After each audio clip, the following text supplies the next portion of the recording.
जय हिंद मेरे डियर साथी, मैं आपका साथी विकास और आज हम देखने वाले हैं डी फार्मा फर्स्ट ईयर का ह्यूमन एनाटॉमी एंड फिजियोलॉजी का पेपर सॉल्यूशन 2023। ये सामने आपके पास पेपर है, ठीक है। ये आपके सामने एक प्यारा सा पेपर है। इस पेपर में क्या क्या चीज़ हम देखने वाले हैं, most important super question paper solution 2023। ये आप यदि फर्स्ट ईयर में एग्ज़ाम के तौर पे देख रहे हैं तो बहुत ही बेनिफिशियल है आपके लिए। हमने सारा सब्जेक्ट का जितने भी चारों सब्जेक्ट हैं एकदम डिटेल में पेपर सॉल्यूशन करा दिया है और हमने हर एक सब्जेक्ट का सुपर 25 क्वेश्चन तैयार किया गया है। वो पूरे बुक में से जो अति महत्वपूर्ण मतलब एकदम से सुपर महत्वपूर्ण क्वेश्चन है उनको उसमें कंसीडर किया गया है, ठीक है। तो इसमें हम आज देखने वाले हैं पेपर सॉल्यूशन इसके बारे में। और पेपर सॉल्यूशन और सुपर 25 क्वेश्चन यदि आप दोनों कर लेते हैं तो आप कम से कम 70 से 80% नंबर एज इट इज आप ला सकते हैं, ठीक है। क्योंकि ये जितने भी चीज़ें हैं सुपर 25 क्वेश्चन तो आपका जितने बुक से हैं सुपर क्वेश्चन उससे कंसीडर किया गया, मगर इसमें हम क्या करेंगे आज जो 2023 का पेपर है उसको एकदम डिटेल में सॉल्यूशन करेंगे। ये आपके सामने पेपर है। तो पेपर का व्यू देखने से पहले आपको एक चीज़ बता देना चाहते हैं, इसका यदि आप नोट चाहिए तो लिंक में हम नंबर देंगे, डिस्क्रिप्शन में नंबर देंगे, वहाँ व्हाट्सएप के जरिए आप सोल्यूशन इसका मंगा सकते हैं पेपर सॉल्यूशन। उसके लिए क्या होगा, आपको पे करना रहेगा उसी नंबर पे 20 रुपीज़ और व्हाट्सएप पे आपका इसका PDF आप तुरंत मंगा सकते हैं, ठीक है। ये हो गया इनके बारे में। अब पेपर का थोड़ा सा इनके बारे में पढ़ लेते हैं क्या बोल रहा है पेपर के बारे में, ठीक है। देखिए ये पेपर के बारे में यहाँ से देखिए क्या, ह्यूमन एनाटॉमी एंड फिजियोलॉजी। इसमें कोड की बात की जाए तो ये कोड है वो अपने अलग अलग जगह का अलग अलग होता है, ठीक है। इसमें टाइमिंग की बात की जाए तो टोटल आपको 3 घंटा करना रहेगा। मैक्सिमम जो मार्क होता कितना 80 नंबर का होता, ठीक है। और यहाँ से देखिए ऑल पार्ट कंपलसरी होता है, ये तो सब आप समझ ही रहे हैं। पहले पार्ट के बारे में बता देते हैं। इसके टोटल 3 पार्ट होते हैं, part A, part B, part C. Part A में जो होते हैं टोटल 7 क्वेश्चन होते हैं। किन्हीं 6 क्वेश्चन को आपका आंसर लिखना रहता है, किन्हीं 6 क्वेश्चन का, और हर एक क्वेश्चन 5 रहेगा नंबर का रहेगा तो 6 5 30 नंबर का ये हो जाएगा। यदि पार्ट बी नीचे की तरफ देखेंगे तो उसमें टोटल 11 क्वेश्चन रहेगा। किन्हीं 10 क्वेश्चन को आपको करना रहेगा। आंसर एनी 10 क्वेश्चन करना रहेगा। हर एक क्वेश्चन 3 नंबर का रहेगा जो आपका 30 नंबर इससे हो जाएगा, ठीक है। और पार्ट सी की तरफ जब रुख करेंगे, ठीक, इसमें टोटल 20 क्वेश्चन रहते हैं, ठीक। और हर एक क्वेश्चन क्या का रहता है 1 नंबर का रहता है। अब इस क्वेश्चन में 1 नंबर भी हो सकता है यानी MCQ भी हो सकता है, फिल इन दी ब्लैंक से हो सकता है, या 1 वर्ड में यानी डिफिनेशन या फुल नेम भी हो सकता है, ठीक है। तो हमने पार्ट के बारे में देख लिया, तो हम इसी क्वेश्चन को एकदम डिटेल में देखने वाले हैं। अंत तक बने रहिएगा। यदि पानी लेके बैठे हैं तो अति उत्तम बात है, क्योंकि ये वीडियो थोड़ा सा लेंदी होने, कम से कम 1 घंटा से ऊपर होगा ही होगा, कितना भी स्टार्ट किया जाए तब भी, ठीक है। मगर हम थोड़ा सा तेज़ी से चलेंगे, ठीक। मगर आपको थोड़ा सा देखना है, अच्छे से देखना है, केयरफुल्ली देखना है, ठीक है। तो इसमें पहला क्वेश्चन आपके सामने हम इसे बताते हैं एकदम डिटेल में। इसमें पहला क्वेश्चन क्या पूछा है, पहला क्वेश्चन देखिए, कोई 6 क्वेश्चन करना और हर एक क्वेश्चन कितने नंबर का रहेगा 5 नंबर का। तो इसमें पहला देखा, write a note on nucleus.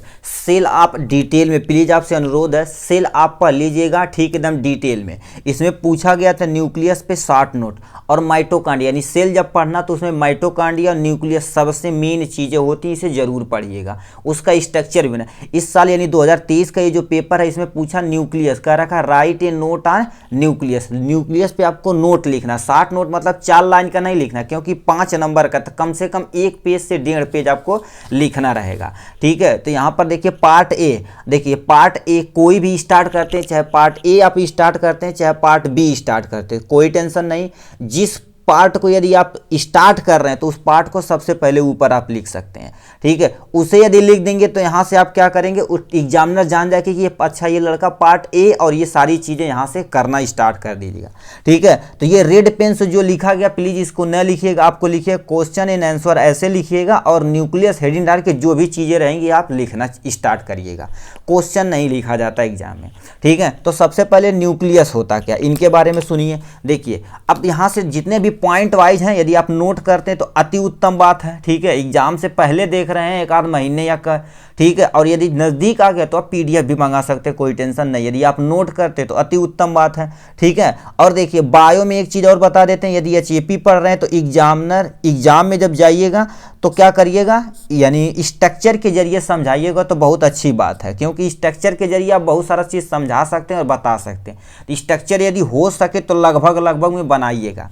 तो लिखा nucleus is also known as control centre of cell, मतलब सेल को हमारे कौन कंट्रोल करता है, न्यूक्लियस ही करता है। जैसे मान लेते हैं आपके घर में आपके पेरेंट यानी दादा होंगे, पूरे घर को संभालने का काम उनका है, तो उसी तरह से सेल के अंदर एक न्यूक्लियस पार्ट बीच में होता है जिसे हम क्या बोलते हैं, न्यूक्लियस बोलते हैं। वो पूरे सेल को क्या कर देता है, कंट्रोल करने का काम करता है, ठीक। नेक्स्ट पॉइंट में क्या लिखा, nucleus is a spherical double membrane built up आप फास्फोलिपिड एंड प्रोटीन, मतलब क्या होता है, न्यूक्लियस क्या होता है, डबल मेम्ब्रेन का होता है, ठीक। हमारे पास जो माइटोकॉन्ड्रिया वो भी डबल मेम्ब्रेन की होती है, और एक प्लास्टिड होता है जो हमें पढ़ना नहीं है, वो भी क्या होती है, डबल मेम्ब्रेन की होती है, ठीक है। तो यानी ये तुम्हारे पास न्यूक्लियस होता है, ये क्या होता है, डबल मेम्ब्रेन का होता है। किसका बना होता है, फास्फोलिपिड प्लस प्रोटीन की बनी होती है, ठीक। नेक्स्ट पॉइंट में आते हैं, nucleus are present all eukaryotic cell, मतलब तुम्हारे जितने भी यूकैरियोटिक सेल होते हैं उसमें क्या पाया जाता है, न्यूक्लियस पाया जाता है। अब यूकैरियोटिक सुने होंगे, प्रोकैरियोटिक। यूकैरियोटिक ऐसे ऑर्गेनिज्म होते हैं जिसमें न्यूक्लियस वेल डेवलप होता है, क्या, न्यूक्लियस वेल डेवलप होता है। चैतन नामक एक वैज्ञानिक थे, कौन, चैतन नामक एक वैज्ञानिक थे, उन्होंने क्या कर दिया था, सेल को न्यूक्लियस के आधार पर प्रोकैरियोटिक और यूकैरियोटिक में विभाजित किया था। तो जिसमें न्यूक्लियस अच्छे से डेवलप हो यानी डबल मेम्ब्रेन हो, उसके अंदर बढ़िया से सब कुछ बन चुका है, तो उसे हम क्या बोलेंगे, यूकैरियोटिक सेल।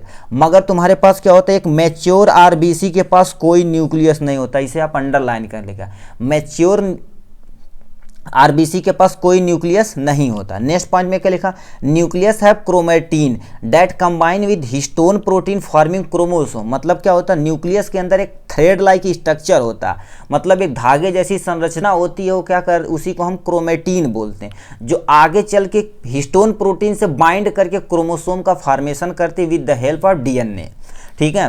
नेक्स्ट पोर्शन में क्या पॉइंट में क्या लिखा, दीज क्रोमोसोम कंटेन जीन, अब यही क्या कर देती है, जीन को कंट्रोल यानी जीन कंटेन करती है। जीन क्या होती है, DNA का सबसे स्मॉलेस्ट पार्ट को हम क्या बोलते हैं, जीन बोलते हैं। DNA के छोटे सेगमेंट को हम जीन बोलते हैं, ठीक है। That are refer to as the nuclear genome of cell का जो जीनोम बनाता है यही तुम्हारा जीन के कंटेन करके जब क्रोमोसोम बनाता है तो वो जीनोम हो जाता है, ठीक है। स्ट्रक्चर ऑफ न्यूक्लियस यदि आपको आ रहा है तो ये थोड़ा इनके बारे में एक दो लाइन लिख दीजिएगा, ठीक। हम यहाँ थोड़ा सा एक्सप्लेन करते रहे, आप यदि आ रहा तो लिख देंगे, ठीक है। तो यहाँ पर देखिए क्या लिखा है, ये प्यारा सा आपके सामने डायग्राम है, ठीक है, ये प्यारा सा भाई का नाम है, ठीक है। स्ट्रक्चर ऑफ न्यूक्लियस में क्या होगा, न्यूक्लियर मेम्ब्रेन हो गया, न्यूक्लियोप्लाज्म हो गया, क्रोमेटिन मटेरियल हो गया, न्यूक्लियोलस हो गया और न्यूक्लियर पोर हो गया, ये हो गया। इनके बारे में यदि आता है आपको थोड़ा लिख देंगे तो आपका लगभग 1.5-2 पेज भर जाएगा, ठीक है। ये दे रखा। अब देखिए ये प्यारा सा आपका क्या हो गया, न्यूक्लियस हो गया। न्यूक्लियस में ये जो वाला पार्ट है देखो, एक मेम्ब्रेन दो मेम्ब्रेन, तो इसीलिए बोला जाता है डबल मेम्ब्रेन। इससे न्यूक्लियस के ऊपर मेम्ब्रेन, इसीलिए इसे क्या बोला गया, न्यूक्लियर मेम्ब्रेन। ये क्या कर देती है, एक शेप प्रोवाइड करती है किसी भी न्यूक्लियस के ऊपर, ठीक है। अब क्या होता है, नेक्स्ट में आ जाते हैं न्यूक्लियोप्लाज्म। मतलब देखो सेल के अंदर कोई भी लिक्विड वाला पार्ट पाया जाता है, लिक्विड एक्चुअली बोला नहीं जाता, उसे फ्लूइड बोला जाता है, ठीक है। यानी सेल के अंदर जो भी फ्लूइड पाया जाता है उसे हम साइटोप्लाज्म बोलते हैं, मगर जो भी फ्लूइड न्यूक्लियस के अंदर पाया जाता है उसे हम क्या बोलेंगे, न्यूक्लियोप्लाज्म बोलेंगे। क्या बोलेंगे, न्यूक्लियोप्लाज्म बोलेंगे। ये आयन हो गया, फूड आइटम हो गया, ठीक है, और बहुत सारे गैस को ये कंटेन करने का काम करता है, ठीक है। देखिए न्यूक्लियर मेम्ब्रेन, न्यूक्लियोलस। अब आते हैं न्यूक्लियोलस पे, ठीक है। ये न्यूक्लियर यानी न्यूक्लियोप्लाज्म हो गया, न्यूक्लियो मतलब न्यूक्लियस, प्लाज्मा मतलब फ्लूइड हो गया। न्यूक्लियोलस क्या होता है, ये हमारे पास क्या होता है, एक बीड लाइक स्ट्रक्चर, एक ग्रेन्यूल लाइक स्ट्रक्चर सेल के यानी न्यूक्लियस के अंदर रहता है, जिसे हम क्या बोलते हैं, ग्रेन्यूल्स बोलते हैं। एक्चुअल में RBC का फॉर्मेशन यही करता है, RBC का नहीं, राइबोसोम का फॉर्मेशन यही करता है, प्रोटीन यही बनाता है। अब देखिए ये चीज हमने देख लिया, थोड़ा सा इधर कर देते हैं डायग्राम को। देखिए ये हमारे पास क्या होता है, न्यूक्लियर पोर। ये सब पोर है, ये सब तुम्हारे पास क्या हो गया, न्यूक्लियर पोर है। न्यूक्लियर पोर के ही माध्यम से कोई भी चीज सिलेक्टिवली अंदर जाएगा और बाहर आएगा, ठीक है। तो ये न्यूक्लियर पोर का मेन काम होता है, ठीक। अब ये जो रेड कलर का धागे जैसी संरचना देख रहे हैं जिसे हम क्या बोलते हैं, क्रोमेटिन बोलते हैं। क्या बोलते हैं, क्रोमेटीन बोलते हैं। क्रोमेटीन क्या होती है? एक थ्रेड लाइक मतलब धागे जैसी संरचना होती है, न्यूक्लियस के अंदर पाई जाती है, जिसे हम क्या बोलते हैं? क्रोमेटीन बोलते हैं। तो आपको ये डायग्राम और इतनी चीज़ें यदि आता तो थोड़ा थोड़ा आप एक्सप्लेन जरूर करिएगा, ठीक है। यदि हम एक्सप्लेन करें तो कम से कम 2.5-3 घंटे का वीडियो हो जाएगा, ठीक है। अब जानते हैं गरीब आदमी मोबाइल कैसा रहता है, ठीक है। अब यहाँ से तुम्हारे पास हो गया न्यूक्लियस। अब न्यूक्लियस का फंक्शन क्या होता है? सेल डिवीजन करना रहा तो न्यूक्लियस ही कराता है, ठीक है। सेल का डिवीजन करने के लिए, सेल को ग्रोथ करने के लिए, सेल को डी डिफरेंशिएट करने के लिए मतलब डिफरेंशिएशन करने के लिए न्यूक्लियस ही होता है, ठीक है। दूसरा पॉइंट में क्या, यदि आप बनाना चाहें तो ऊपर न्यूक्लियस में बोल सकते हैं। न्यूक्लियस क्या होता है? आपका सेंटर पार्ट होता है किसी भी सेल का। एनिमल सेल में, प्लांट सेल में पेरीफेरी में चला जाता है due to the large vacuole होता है, ठीक। नेक्स्ट पे आते हैं, it control the heredity character of another organism. कोई भी लिविंग ऑर्गेनिज्म है उसका हेरेडिटी करेक्टर यानी अनुवांशिकी करेक्टर क्या क्या कौन कंट्रोल करता है? न्यूक्लियस ही करता है। Store of heredity material, DNA को ये कंट्रोल करता है। डीएनए के अंदर जो सिगमेंट पार्ट होता है इसे हम क्या बोलते हैं? जीन बोलते हैं, ठीक। Production of ribosome in nucleolus, nucleolus ही क्या करता है? राइबोसोम का प्रोडक्शन करता है, जिससे अपना प्रोटीन बनने का काम होता है, ठीक है। अब देखिए न्यूक्लियर पोर बोले हैं ना, देखो सिलेक्टिवली, ठीक है, transportation of regulatory factor energy molecule through the nuclear pore, मतलब कोई भी चीज़ यदि अंदर बाहर न्यूक्लियस के आना चाहे तो इसी के न्यूक्लियर पोर के ही मदद से आएगा, इसी पोर के ही मदद से क्या होगा? आना जाना रहेगा। तो इतना था हमारे किसके बारे में? न्यूक्लियस के बारे में। नेक्स्ट क्वेश्चन की तरफ चलते हैं। सेकेंड नंबर हमसे पूछा है, कर रखा right in short about WBC, जिसे हम वाइट ब्लड कार्पोसेल्स भी बोलते हैं। क्या बोलते हैं? वाइट ब्लड कार्पोसेल्स बोलते हैं। यदि यहाँ पर रेड रहेगा तो रेड ब्लड सेल, कार्पोसेल भी बोल सकते हैं या सेल भी बोल सकते हैं, कोई टेंशन नहीं। इसे हमें क्या कर देना? डिटेल में बताना पड़ेगा, ठीक है। तो चलिए आपके सामने ये प्यारा सा है, ठीक है, वाइट ब्लड सेल, जिसे हम क्या बोलते हैं? आल्सो नोन एज ल्यूकोसाइड बोलते हैं, जिसे हम WBC बोल सकते हैं। तो पहले आप हेडिंग डालिएगा WBC यानी वाइट ब्लड सेल या कार्पोसेल भी लिख सकते हैं। तो पहले पॉइंट में लिखिएगा WBC is also known as leucocyte, मतलब ल्यूकोसाइट यानी WBC साइंटिफिक नेम क्या होता है? ल्यूकोसाइट होता, ठीक। एक पॉइंट हो गया। नेक्स्ट पॉइंट क्या होता है? ये कलरलेस होता। क्या होता है? ये कलरलेस होता। क्यों? क्योंकि इसमें कोई भी हीमोग्लोबिन नहीं पाया जाता। तो लिखा due to the lack of haemoglobin, इसमें किसी भी तरह का हीमोग्लोबिन नहीं पाया जाता, इसीलिए क्या होता? व्हाइट कलर का होता। अब हीमोग्लोबिन क्या होता है? रेड कलर का पिगमेंट होता है जो हमारे RBC के अंदर पाया जाता है, इसीलिए क्या RBC रेड कलर की होती है। मगर WBC में किसी भी तरह का हीमोग्लोबिन नहीं पाया जाता, तो ये क्या होता है? कलरलेस होता। नेक्स्ट पॉइंट पे आते हैं, WBC fight against external disease causes organism.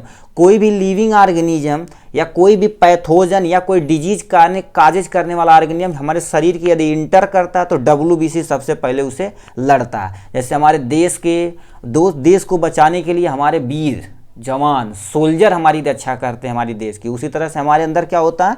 WBC होता है, एज ए सोल्जर काम करता है हमारे शरीर के अंदर। ऑन एन आर एवरेज 6000 से ले 1000 mm क्यूब। अब तुम सोचो 1 मिलीमीटर क्यूब है, मतलब 1 मिलीमीटर यदि क्यूब रहेगा ना तो उसमें जानते हो कितना?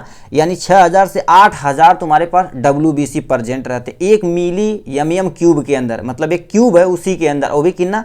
1 mm। अब तुम सोच सकते हो mm कितना होता, ठीक है। तो ये था इसके बारे में। अब ये यानी ल्यूकोसाइड 2 तरह के होते हैं, यानी WBC 2 टाइप के होते हैं। एक हमारे पास ग्रेनुलोसाइट होता है, एक ग्रेनुलोसाइट होता।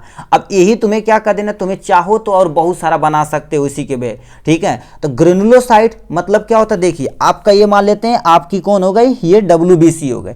इसके अंदर यदि ग्रेन्यूल प्रेजेंट होते, इसके साइटोप्लाज्म के अंदर ग्रेन्यूल मतलब क्या होता है? ऐसे बीड लाइक स्ट्रक्चर होते हैं, ये यदि प्रेजेंट है तो उसे क्या बोला जाएगा? ग्रेनुलोसाइट बोला जाएगा। तो लिखा का present of granule in the cytoplasm, ठीक है। मतलब क्या होता है? किसी भी WBC के साइटोप्लाज्म में यदि ग्रेन्यूल पाया जाता है उसे हम क्या बोलते हैं? ग्रेनुलोसाइट बोलते हैं, ठीक। अब आते हैं ए ग्रेनुलोसाइट पे। ए ग्रेनुलोसाइट मतलब ये मान लेते हैं WBC, इसमें किसी भी तरह का ग्रेन्यूल नहीं पाया जाता, मतलब ऐसे डॉट डॉट स्ट्रक्चर नहीं पाया जाता। डॉट डॉट स्ट्रक्चर को ही क्या बोला जाता है? ग्रेन्यूल बोला जाता है, ठीक है।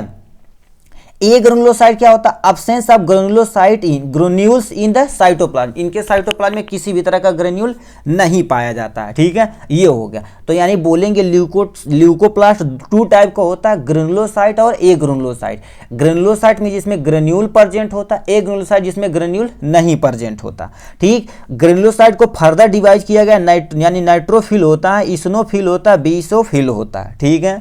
अब यहाँ से अभी फ्लो चार्ट दिखा देंगे, उसी को आप एक्सप्लेन कर दीजिएगा, ठीक है। इसमें तुम्हारे पास अब यानी एक ग्रेनुलोसाइट में तुम्हारे दो आते हैं, एक मोनोसाइट होता है, दूसरा क्या हो जाएगा लिम्फोसाइट। अब लिम्फोसाइट में दो आते हैं, टी लिम्फोसाइट और बी लिम्फोसाइट आते हैं, ठीक है। तो ये होगा। अब इनका थोड़ा थोड़ा काम देख लीजिए, हम स्ट्रक्चर के फॉर्म में आपको बता देते हैं, लास्ट में काम देख लेना, WBC का आपका ये कंप्लीट हो जाएगा, ठीक है। देखिए ये तुम्हारे पास क्या इतने ये यानी न्यूट्रोफिल, इस्नोफिल और बेसोफिल ये तुम्हारे ग्रेनुलोसाइट के अंतर्गत आते हैं, और इतने तुम्हारे पास क्या होगा ए ग्रेनुलोसाइट के अंतर्गत आते हैं, ठीक। अब थोड़ा थोड़ा इनके बारे में लिख लीजिए, ठीक है। अब यदि चाहेंगे तो इस एग्जाम में आप बढ़िया से न्यूट्रोफिल हेडिंग डालिए, फिर इनके बारे में 3-4 पॉइंट, इनका डायग्राम, इस्नोफिल थोड़ा सा एक लिख के फिर डायग्राम, ऐसे लिखेंगे तो बताओ कि कम से कम 1.5 से 2 पेज तो आराम से भर सकते हैं, उतना ही, कम से कम आप 1 पेज जरूर भरिएगा, कम से कम।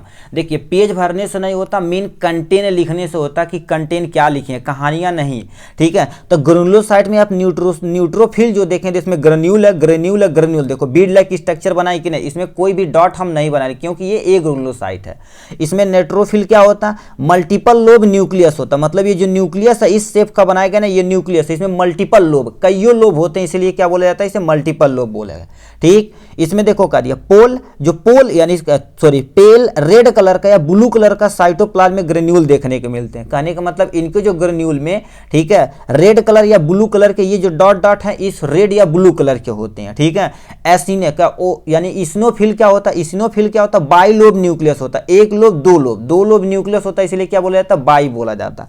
ये क्या होता है, डार्क पिंक स्टेन करता है साइटोप्लाज्म ग्रेन्यूल, मतलब तुम स्टेनिंग जब करोगे देखने के लिए WBC को, तो उसमें जो ये तुम्हारे पास ग्रेन्यूल रहेंगे पिंक कलर के लेंगे तो हम समझ लो इस्नोफिल है, ठीक है। अब आते हैं बेसोफिल पे। बेसोफिल क्या होता है, ये भी बाई लोब होता है, मगर एक लोब छोटा है कंपेयर टू अदर लोब से, ठीक है। Lot of dark purple staining in cytoplasm, क्योंकि इसके में आपका इंटायर सेल क्या हो जाता है कंप्लीट। कहने का मतलब क्या कर रखा, इन्हें जब स्टेनिंग करेंगे तो ये पर्पल स्टेनिंग देगा, क्या देगा, पर्पल स्टेनिंग। तो ये हो गया किसके बारे में, ग्रेनुलोसाइट के बारे में। ए ग्रेनुलोसाइट के बारे में थोड़ा सा देख लेते हैं। मोनोसाइट, मोनोसाइट क्या होता है, ये किडनी शेप का होता है, देखो इसमें कोई भी ग्रेन्यूल नहीं होता, इसलिए ए ग्रेन्यूल बोला जाता है। मोनोसाइट हो गया जो किडनी शेप न्यूक्लियस होता है, मतलब इसके अंदर जो न्यूक्लियस होता है वो किस शेप का होता है, किडनी शेप का होता है। इसमें नो ग्रेन्यूल, कोई भी ग्रेन्यूल नहीं पाया जाता। इनके जो साइटोप्लाज्म होते हैं वेरी फैथी स्टेन ब्लू, मतलब इसे तुम जब स्टेनिंग करोगे तो बहुत ज्यादा डार्क ब्लू हो जाएंगे, ठीक है। लिम्फोसाइट क्या आते हैं, लिम्फोसाइट देखा जाए, ठीक है, तो इसमें क्या लार्ज स्फेरिकल न्यूक्लियस, न्यूक्लियस जो रहेगा स्फेरिकल शेप का है, ठीक है। ये इसमें भी कोई ग्रेन्यूल नहीं देखने को मिलता। थिन आउटर रिम होती है फैथी ब्लू स्टेन ऑफ साइटोप्लाज्म, जो बाहर वाली होती है तुम्हारे पास क्या होती है, आउटर जो लेयर होती है वो क्या होती है, बहुत पतली होती है, चाहे तुम रुक जाओ, इसके अंदर जो ग्रेन्यूल है ना, मतलब ये वाला जो पोर्शन होता है इनकी जो लेयर होती है बहुत पतली होती। तो ये था ग्रेनुलो और ए ग्रेनुलोसाइट के बारे में। और लास्ट में क्या लिख देंगे, फंक्शन ऑफ WBC। यहाँ से क्या कर देंगे, फंक्शन ऑफ WBC। तो WBC प्रोटेक्ट है, हमारी बॉडी इन्फेक्शन से बचाने का काम करता है WBC, एक पॉइंट हो गया। दूसरा पॉइंट क्या होता है, फैगोसाइटोसिस इन नेचर का होता है, जो हमारा न्यूट्रोफिल और मोनोसाइट है इनगल्फ कर जाते किसी भी फॉरेन बॉडी को हमारे शरीर में यदि इंटर करी तो, ठीक है। बॉडी डिफेंस WBC मैन्युफैक्चर क्या कर देती, मैन्युफैक्चर करती एंटीबॉडी, जो क्या होता है किसी भी चीज़ से लड़ जाएगी। और इम्यूनिटी सिस्टम को इम्यून बॉडी बनाती, जिससे हमारी बॉडी क्या कर सकती है, आराम से लड़ने में मदद करती है। और यानी क्या होता है, रिलीज, ओ भाई रिलीज लिखना है, रिलीज क्या करती है, हेपरिन और हिस्टामिन को क्या कर देती है, रिलीज करने का काम करती है, ठीक। Mobile unit of the body protective disease, मतलब ये कभी बैठती नहीं, पूरी गश्त लगाती रहती, जैसे हमारी सेना है, ठीक। अब तुम बताओ प्यार से सोए हो घर में, ठीक है। अभी इस समय देखा जाए तो रात का 12:23 हो रहा है, 23 मिनट हो रहा है एग्जैक्ट, ठीक है। अब बताओ हमारे जो सोल्जर हैं अभी तक हमारी रक्षा कर रहे हैं, बॉर्डर पे टहल रहे हैं, कितना भी ठंडी कितना भी गर्मी पड़े। इसीलिए क्या होगा, देश के युवा, ठीक है, आप सोल्जर की यदि रिस्पेक्ट करेंगे, ठीक है, तो बहुत अच्छी बात है। ठीक है, क्योंकि अपना देश ही ऐसा है जो हर चीज़ का रिस्पेक्ट करता है। ठीक है, तो ये हो गया प्रोटेक्टिव सिस्टम हो गया। जैसे हमारे शरीर में प्रोटेक्टिव सिस्टम होता है, जैसे हमारे देश की रक्षा करते हैं, उसे हमारे WBC हमारे शरीर की रक्षा करता है। तो ये था दूसरा नंबर क्वेश्चन। तीसरा नंबर क्वेश्चन क्या पूछा है? तीसरा नंबर हमसे क्वेश्चन पूछा है, discuss in short about hormone secret by pancreas and thyroid gland. हमारे अंदर पैंक्रियाज जो होती है और थायराइड ग्लैंड से निकलने वाले हार्मोन के बारे में हमें डिस्कस करना है। ठीक है, तो इन्हें थोड़ा थोड़ा लिख देंगे, काम बन जाएगा। देखिए, पैंक्रियाज के बारे में थोड़ा सा दे दें, लोकेशन कहाँ क्या है और इससे जो क्या सीक्रेट होता है उसका एक्चुअल में काम क्या, बस इतना लिख देंगे। आधा पेज इसमें, आधा पेज इसमें, काम खत्म। ठीक है, तो यहाँ पर हम सबसे पहले देखते हैं क्या होगा। आपके सामने ये क्वेश्चन है, तो हमने पैंक्रियाज किसे किसे करना है, पैंक्रियाज को और थायराइड ग्लैंड को। ठीक है, दोनों को हमें डिस्कस करना है। तो पैंक्रियाज क्या होता है? पैंक्रियाज ये डाइजेस्टिव ग्लैंड होती है। कहाँ लोकेटेड होती है? हमारे पेट के जस्ट नीचे। तुम इसका डायग्राम बनाओगे ना, तो ये हमारे पास स्टमक हो गया, यहाँ से जो मुड़ती है ड्यूडेनम वाला रीजन, यहीं पर हमारे लीफ लाइक स्ट्रक्चर यानी पैंक्रियाज प्रेजेंट होता है। ठीक, तो ये लिखा लोकेटेड नियर द ड्यूडेनम, ये वाला जो पोर्शन होता है इसे ड्यूडेनम बोलते हैं, just below the stomach, stomach के जस्ट नीचे पाया जाता है। ठीक, right end of pancreas large होता है। राइट एंड मतलब ये वाला जो एंडिंग पॉइंट होता है वो लार्ज होता है, जिसे हम क्या बोलते हैं? हेड बोलते हैं। ठीक है, और 60 को हम क्या बोलते हैं? नेक वाला रीजन, यानी बाहर से जाओगे ना तो टेल बोला जाता है, सबसे लास्ट वाले को। मतलब ये नहीं लिखेंगे तभी कोई टेंशन नहीं, लिख देना तुम। पैंक्रियाज होता है, डाइजेस्टिव ग्लैंड होता है और इंसुलिन भी निकालने का काम करता है। ठीक है, ये हो गया। और ये क्या कर देता है? ड्यूडेनम के बगल में और स्टमक के नीचे पाया जाने वाला ग्लैंड है। इसका जो लार्ज वाला पार्ट होता है उसे हेड बोलते हैं और जो 60 वाले पार्ट को हम टेल एंड नेक बोलते हैं। ठीक, ये चीज लिख देंगे। ठीक है, अभी डायग्राम बनाएंगे तो आपको ज़्यादा क्लियर हो जाएगा। ठीक है, स्ट्रक्चर पे आ जाते हैं। स्ट्रक्चर क्या लिखा है? इट ग्लैंड इज 12 से लेके 15 सेंटीमीटर लॉन्ग होती, मतलब 10 से 15 सेंटीमीटर तुम लिख देना लॉन्ग होती है। और 2.5 सेंटीमीटर क्या होती है? थिक होती है, मोटी होती है। It is a divide into head, neck और टेल में क्या होती है? डिवाइड होती है। ठीक है, और क्या होती है? It is connected to duodenum to duct, मतलब क्या होता है? ड्यूडिनम से अटैच होती है और दो डक्ट, मतलब दो क्या हो, जो हमारे पास वो ट्यूब लाइक स्ट्रक्चर, पाइप जैसी संरचना जो ड्यूडिनम में आके खुलती है। हेड वाला क्या होता है? एक्सपैंड पोर्शन होता है, फीटेड होता है, सी शेप का ड्यूडिनम, उसी में क्या होता है? कर्व होता है। कहने का मतलब दिखा देते हैं आपको। देखिए, ये आपके नीचे क्या हो गया? ये आपका हम पेट छोटा सा बना दिए हैं। ठीक, ये तुम्हारे पास ड्यूडिनम वाला रीजन, ये वाला जो रीजन होता है उसे हम क्या बोलते हैं? हेड वाला रीजन। ये सी शेप के अंदर जो ड्यूडिनम बना हुआ है इसी में कर्व होकर क्या कर देता है? ऐसे आराम से ये बैठा हुआ हमारे पास पैंक्रियाज है। ठीक, ये हो गया इनके बारे में, पैंक्रियाज के बारे में। अब कौन सा हार्मोन निकलता है? तो इससे इंसुलिन हार्मोन निकलता है और ग्लाइकोगॉन निकलता है। ठीक है, ग्लाइकोगॉन, पहले इंसुलिन के बारे में, ये बीटा सेल होता है यानी उस किसके अंदर? पैंक्रियाज के अंदर। ये करते क्या है? तुम्हें ये भी नहीं पता रहेगा तो सिंपल सब बोल देना, पैंक्रियाज से इंसुलिन तथा ग्लाइकोगॉन निकलता। मेन हार्मोन की बात कर रहे हैं बस। ठीक है, इंसुलिन क्या करता है? Reduce the blood glucose level, हमारे यदि ब्लड में ग्लूकोज लेवल की अधिकता होती है तो रिड्यूस कौन करता है? इंसुलिन करता है।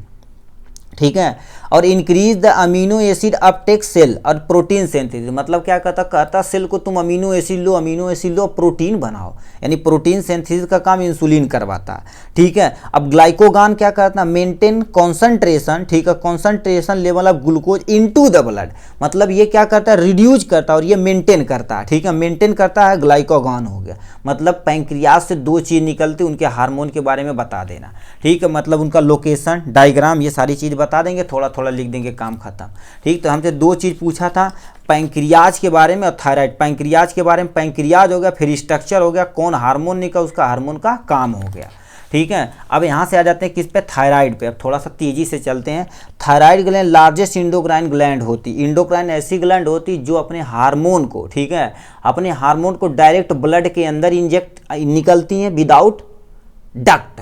ठीक है, ये विदाउट डक्ट निकलती हैं और क्या कर देती हैं? हमारे ब्लड के द्वारा टारगेट ऑर्गन तक पहुंच जाती हैं। ठीक है, थायराइड ग्लैंड एक इंडोक्राइन ग्लैंड होती है। ये क्या होती है? ब्राउनिश रेड कलर की होती है हमारे नेक रीजन पे, मतलब ये जो आगे वाला गर्दन है ना, इस वाले रीजन पे पाई जाती है। इससे भी दो हार्मोन निकलता है, एक थायरॉक्सिन हो गया, एक कैल्सिटोनिन हो गया। थायरॉक्सिन क्या कर देता? प्रमोट द टिश्यू मेटाबॉलिज्म, मतलब टिश्यू के मेटाबॉलिज्म को यह क्या कर देता है? प्रमोट करता।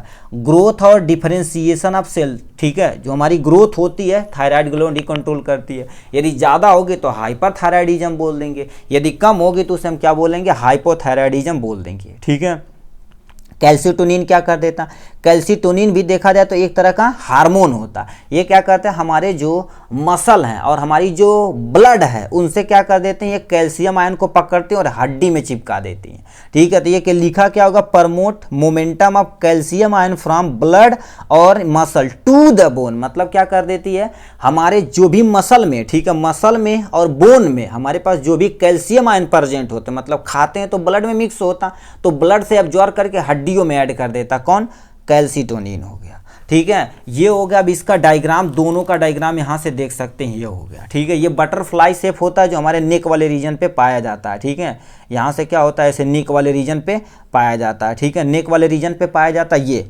अब ये जानते हो क्या, हार्ट फंक्शन का काम यही है, बोन हेल्थ को करने का काम यही है, मसल कॉन्ट्रैक्शन यही है। ठीक, अब इनमें देखो ये बीड लाइक स्ट्रक्चर होता है, मतलब ऐसे तुम्हारे पास क्या होती, गोली जैसी संरचना, जिसे पैराथायराइड ग्लैंड बोलते हैं।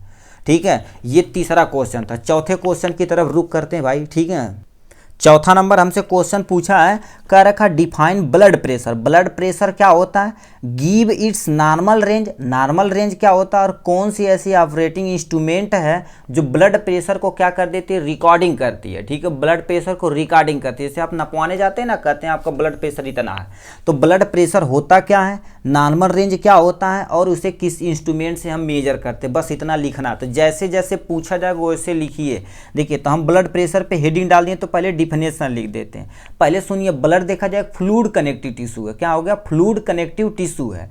ठीक, अब देखिए फ्लूइड की एक प्रॉपर्टी होती है, जिस कंटेनर में रखना अपनी वॉल के ऊपर एक प्रेशर क्रिएट करता, उस प्रेशर को हम फ्लूइड प्रेशर बोलते हैं। जैसे वाटर के द्वारा यदि प्रेशर लगा रहा तो वाटर प्रेशर बोलेंगे। तो बताइए, ब्लड हमारी आर्टरीज यानी हमारी नस के अंदर फ्लो कर रही है, तो नस के ऊपर एक प्रेशर लगाती है, तो उसी प्रेशर को हम ब्लड प्रेशर बोलते हैं। तो नस तो लिखेंगे नहीं सर, लिखेंगे क्या, pressure exerted by blood on the wall of arteries. हमारी आर्टरीज की वॉल पर क्या करता है, ब्लड के द्वारा एक प्रेशर एग्जर्ट किया जाता है, क्रिएट ना लिखना, एग्जर्ट किया जाता है, उसी को हम क्या बोलते हैं, ब्लड प्रेशर बोलते हैं। क्या बोलते हैं, ब्लड प्रेशर बोलते हैं। ठीक है, नेक्स्ट पॉइंट में क्या दे रखा, नेक्स्ट पॉइंट में हमें क्या दे रखा है, यहां से कह रखा है यानी वेंट्रिकल। वेंट्रिकल मतलब क्या होता है, हार्ट के टोटल 4 चेंबर होते हैं। थोड़ा बार बार वेंट्रिकल आएगा, हम थोड़ा सा यहाँ बना देते हैं। देखिए हमारे पास हार्ट के कितने होते हैं, 4 चेंबर हो गए। ठीक, ये हमारे पास क्या हो गया, लेफ्ट आर्ट्रियम हो गया, ये आर्ट्रियम हो गया, ये राइट आर्ट्रियम हो गया, और ये नीचे तुम्हारे पास लेफ्ट वेंट्रिकल और ये राइट वेंट्रिकल। ये क्या रखें, वेंट्रिकल वेन द कॉन्ट्रैक्ट करता, जब हमारी ये वेंट्रिकल वाला जब कॉन्ट्रैक्ट करती तो हमारे पूरे शरीर में ब्लड जाने का काम करता।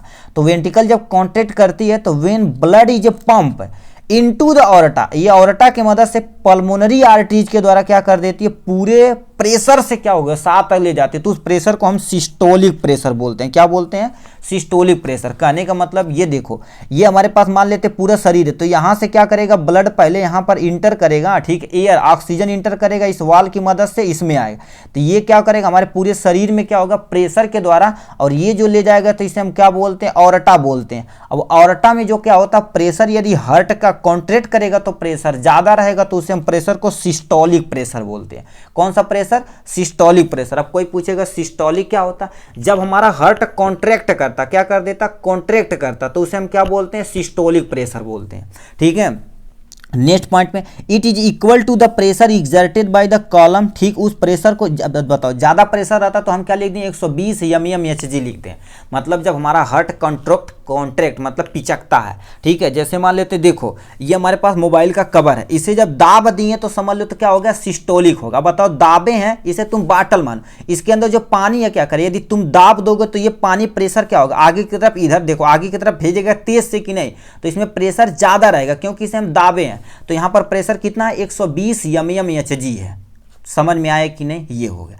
अब नेक्स्ट पॉइंट पे आते हैं। नेक्स्ट पॉइंट में क्या लिखा है, the average pressure produce in the word यानी ventricle when the relax and are fill with the blood is known as diastolic pressure. मतलब क्या हो गया, देखो एक बार यदि हमारा हार्ट, ये देखो हार्ट कॉन्ट्रैक्ट हो गया तो कुछ समय के बाद आराम से क्या करेगा, रिलैक्स करेगा नहीं। जब कॉन्ट्रैक्ट करेगा तो यहां से जो प्रेशर जाएगा तो वो ज्यादा होगा, तो उसे 120 लिखें। सही है कि नहीं। अब हमारा हार्ट क्या करेगा, जब देखो ये कॉन्ट्रैक्ट कर गया तो इसमें बताओ जो भी ब्लड था क्या हो गया, फ्लो के करके बाहर की तरफ चला। अब बताओ ये जब क्या करेगा, ऐसे कॉन्ट्रैक्ट का, अब जाओ तो ये रिलैक्स करेगा तो इसके अंदर ब्लड क्या हो जाएगी, भर जाएगी। ब्लड क्या हो जाएगी, भर जाएगी, यानी जगह ज्यादा मिल गया। अभी यहाँ पर एक वो होता, क्या बोलते हैं जी, वो डिब्बा होता, तुम डिब्बा से ले सकते हो, डिब्बे को तुम दाबोगे तो इसमें प्रेशर के साथ क्या रहेगा, पानी बाहर की तरफ फेंकेगा, जब कॉन्ट्रैक्ट करेंगे तो इसमें पानी दोबारा भर जाएगा। सेम टू सेम वही प्रोसेस है, ठीक है। तो इसमें तुम्हारे पास देखो, वो जब हमारा हार्ट रिलैक्स करता है, ठीक है, तो उसमें ब्लड क्या हो जाती है, फिल होता है, तो उस प्रेशर को हम डायस्टोलिक प्रेशर बोलते हैं। क्या बोलते हैं, डायस्टोलिक प्रेशर, जो कितना होता है 80 mmHg होता। जब हमारा हार्ट कॉन्ट्रैक्ट करता तो हम सिस्टोलिक प्रेशर बोलते हैं। जब कॉन्ट्रैक्ट करेगा तो प्रेशर के साथ पानी को फेंकेगा तो 120 रहता, क्योंकि प्रेशर उस समय ज़्यादा है, तो ज़्यादा को हम 120। अब बताओ, जब हमारे पास कॉन्ट्रैक्ट कर गई तो कुछ समय के बाद आराम से क्या होगी, रिलैक्स होगी, तो रिलैक्स होगी तो उसे हम क्या बोलेंगे, रिलैक्स जब होगी तो उसे हम डायस्टोलिक प्रेशर बोलेंगे, तो प्रेशर उस समय 80 रहता है। तो इसी को क्या बोलते हैं, ब्लड प्रेशर बोलते हैं, ठीक है। तो ब्लड प्रेशर की डिफिनेशन, कब कॉन्ट्रैक्ट करेगा, कब रिलैक्स करेगा, एक बार दोबारा स्किप करके तुम देखना भाई। अब नॉर्मल ब्लड प्रेशर कितना होता है, सिस्टोलिक प्रेशर क्या होता है, जब हमारा सिस्टोल कंडीशन क्या होता है, जब हार्ट हमारा कॉन्ट्रैक्ट करता है तो उस कंडीशन को हम सिस्टोल बोलते हैं। कॉन्ट्रैक्ट किया तो प्रेशर ज़्यादा था तो 120 mmHg हमारी स्फेग्नोमाइनोमीटर मशीन में देखा गया, ठीक। डायस्टोल, जब हमारा हार्ट क्या करेगा, रिलैक्स करेगा, तो यानी हमारा ब्लड प्रेशर क्या होगा, कम, यानी 80 mmHg, तो उस समय कम है तो इसलिए 80 mmHg। तो नॉर्मल लिखा कैसे जाता है, नॉर्मल बीपी जो होती है 120 80/80 mmHg होती है।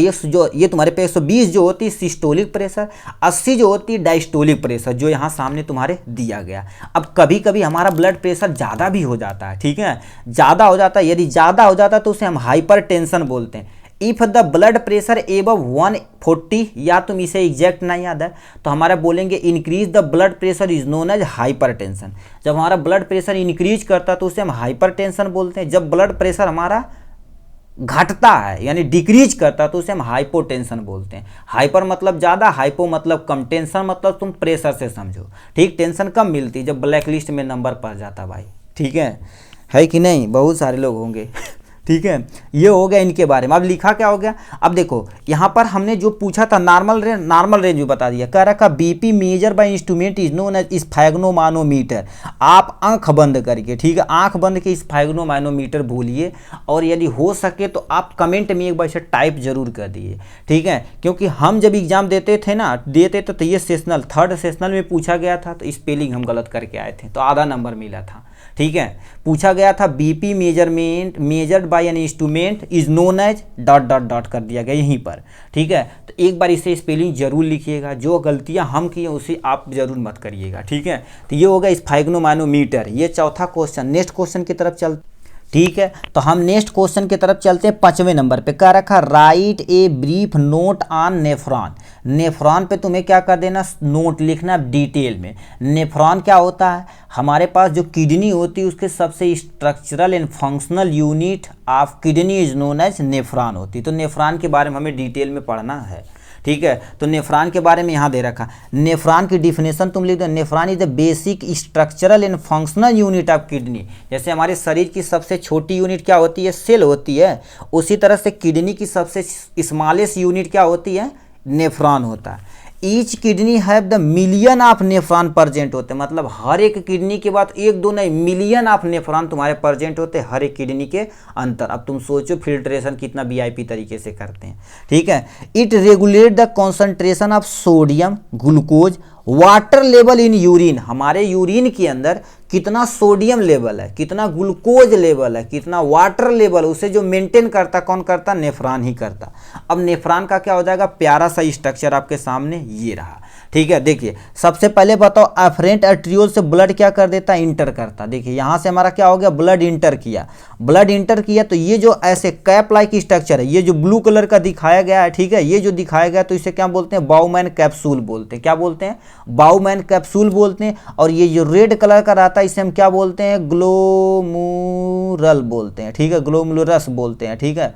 ये हो गया ग्लोमुरस हो जाएगा, ठीक है। एक बार स्पेलिंग देख लेना, ठीक, ग्लोमेरुलस बोलते हैं। ठीक, देखो अब यहाँ से क्या होगा, ब्लड इंटर किया, यहाँ पर से थोड़ा बहुत फिल्ट्रेशन हुआ, क्या होगा, थोड़ा बहुत फिल्ट्रेशन हुआ। अब बताओ, फिल्ट्रेशन होकर यहाँ से चले जाता है, तो पहले वाले पोर्शन को हम बोलते हैं पीसीटी, प्रॉक्सिमल कन्वोल्यूटेड ट्यूब्यूल। अब प्रॉक्सिमल क्यों बोलते हैं, प्रॉक्सिमल मतलब पहले, मतलब फिल्ट्रेशन के जो जस्ट वाला बाद होता है उसे हम कहते हैं प्रॉक्सिमल। ठीक है, तो इसीलिए किसका नाम रख दिया गया, पीसीटी बोल दिया गया, क्या बोल दिया, प्रॉक्सिमल कन्वोल्यूटेड ट्यूब्यूल हो गया। ठीक, ये जो ब्लड आ रही है तुम्हारे पास इफरेंट है, मान लेते लग बाई चांस ज्यादा हो जाएगा तो यहां से इसमें डाल दिया जाएगा, और इसमें यदि ज्यादा होगा तो इसमें डाल दिया जाएगा। ठीक, इसीलिए उसी पैरेलल चलती है, ऐसे यानी इस पे घेरा बना के चलती, मगर हमने अलग अलग पेन से दिखाया इसलिए आप समझ सकें। ठीक है, ये होगा, देखो ये पीसीटी, पहला पार्ट पीसीटी होता है, जैसे प्रॉक्सिमल कन्वोल्यूटेड ट्यूब्यूल हो गया। यहां से जो आता है इसे हम क्या बोलते हैं, ये वाला जो स्ट्रक्चर बनाता है ये इस शेप का, इसे क्या बोला, लूप ऑफ हेनले बोलते हैं, क्या बोलते हैं, लूप ऑफ हेनले बोलते हैं। और इस वाले पोर्शन को हम क्या बोलते हैं, डीसीटी बोलते हैं। पहले नाम सुन लो, DCT, digital convoluted tubule, digital convoluted tubule यहां पर होता। अब देखो डी से क्या होगा, दूर समझना, डिस्टेंस, यहां से क्या होगा, डिस्टेंस है तो इसे तुम समझ ला, ये याद रखना, डी से क्या होता है, डिस्टेंस होता है, तो डिस्टेंस पे डीसीटी। कितने लड़के इसमें कंफ्यूज जाते हैं, पीसीटी इसे कहते हैं कि डीसीटी इसे कहते हैं। तो डी से क्या होता है, डिस्टेंस होता है, दूर होता है, दूर यहां पर है तो इससे दूर तुम लिखना डीसीटी। अब समझ गए कि नहीं, ये हो गया। और ये वाले पोर्शन को क्या होते हैं, कलेक्टिंग डक्ट होती है भाई, ये कलेक्टिंग डक्ट होती है जो यूरिन को कलेक्ट करते हैं, और इसके पीछे यूरिनी ब्लैडर लाक लगा होता है, और यूरेथ्रा के द्वारा हम क्या कर देते हैं, जब जरूरत पड़ती तो हम बाहर कर देते हैं। अब यहां से होता क्या, सबसे पहले देखो क्या, पीसीटी में क्या होगा, यदि मान लेते कोई आयन की मात्रा ज्यादा होती है तो यहां से ले लिया जाता है। ठीक है, ले लिया जाता, ठीक, देखिए इतना समझे नहीं आप, यहां से लेना देना का काम यहां से स्टार्ट। सबसे पहले ये वाले को क्या, इसे क्या बोला जाता है, फिल्ट्रेशन बोलता है। देखो यहां से क्या होता है, थोड़ा बहुत फिल्ट्रेशन होता, मतलब जो भी तुम्हारे पास क्या होगा, वेस्टेज है, और यहां ब्लड से क्या हो जाएगा, ल्यूमन, ये वाला तुम्हारे ल्यूमन के अंदर डाल दिया जाएगा। यहां से जाते जाते यहां पर होगा, मान लेते ल्यूमन में ज्यादा हो गया तो ये क्या करेगा, यानी ल्यूमन से ब्लड के अंदर डाल देगा, ये रेड कलर का ब्लड है, ठीक है, ब्लड के अंदर डाल देगा। फिर क्या होगा, यहां से पोर्शन में तुम्हारे पास सिक्रीशन होगा, लग बाई चांस सिक्रीशन मोस्टली यहां पर होता है। ठीक है, यहां पर सिक्रीशन होता, जो भी तुम्हारे पास ब्लड में आए फिर क्या भेज दिया जाए, ल्यूमेन में भेज दिया जाएगा वेस्टेज मटेरियल को, और यहां से होते होते बाहर की तरफ कर दिया जाएगा।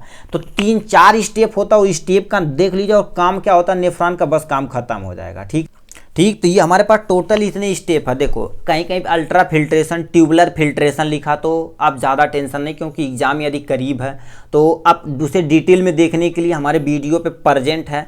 नेफ्रॉन क्या हो गया, अब फिल्ट्रेशन पे एक अलग से वीडियो बना दिया गया। तो देखिए फिल्ट्रेशन समझिएगा, ल्यूमन से ब्लड में चला गया, रीएब्जॉर्प्शन बगैर दोबारा क्या कर दिया, सोख लिया गया। ठीक है, ल्यूमन से ब्लड में डाल दिया, फिर सिक्रीट कर दिया, ब्लड से ल्यूमन में डालते, लास्ट में क्या हो जाएगा, एक्सक्रीशन बाहर की तरफ भेज दिया जाएगा। इतना प्रोसेस होता है इसमें।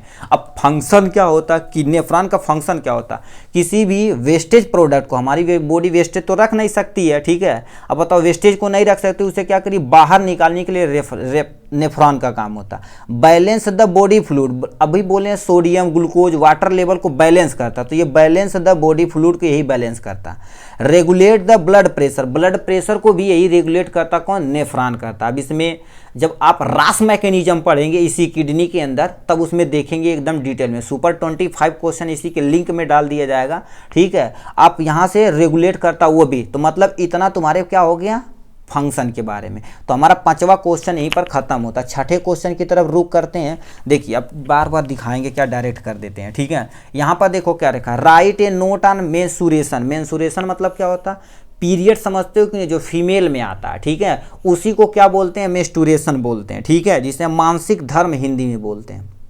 ठीक, तो इस पे आपके बारे में थोड़ा सा लिखना है। ठीक है, यहाँ से अब देखिए ध्यान से सुनिएगा। ठीक है, मेंस्ट्रुएशन क्या होता है। ठीक, देखिए सबसे पहले मेंस्ट्रुएशन साइकिल, या देखो मेंस्ट्रुएशन यानी मेंस्ट्रुअल साइकिल या menstruation involve the physical changes occurring the यानी पीरियडिकली इन द फीमेल। मतलब क्या होता है, किसी भी फीमेल के अंदर यदि फर्स्ट तुम्हारे पास मेंस्ट्रुअल साइकिल आती, समझ लीजिए वो बेबी यानी जो गर्ल्स हैं, जो फीमेल बॉडी है, वो क्या करती है, प्रेग्नेंट होने के लिए, क्योंकि उसमें एक जो है मैच्योर हो चुका है। ठीक है, ये होगा, मतलब ये फिजिकल चेंजेज है जो फीमेल बॉडी में पीरियोडिकली होता है। पीरियोडिकली क्यों बोला गया, हर एक 20 डेज के बाद ही क्या होता है, उसमें मेंस्ट्रुअल साइकिल होती है।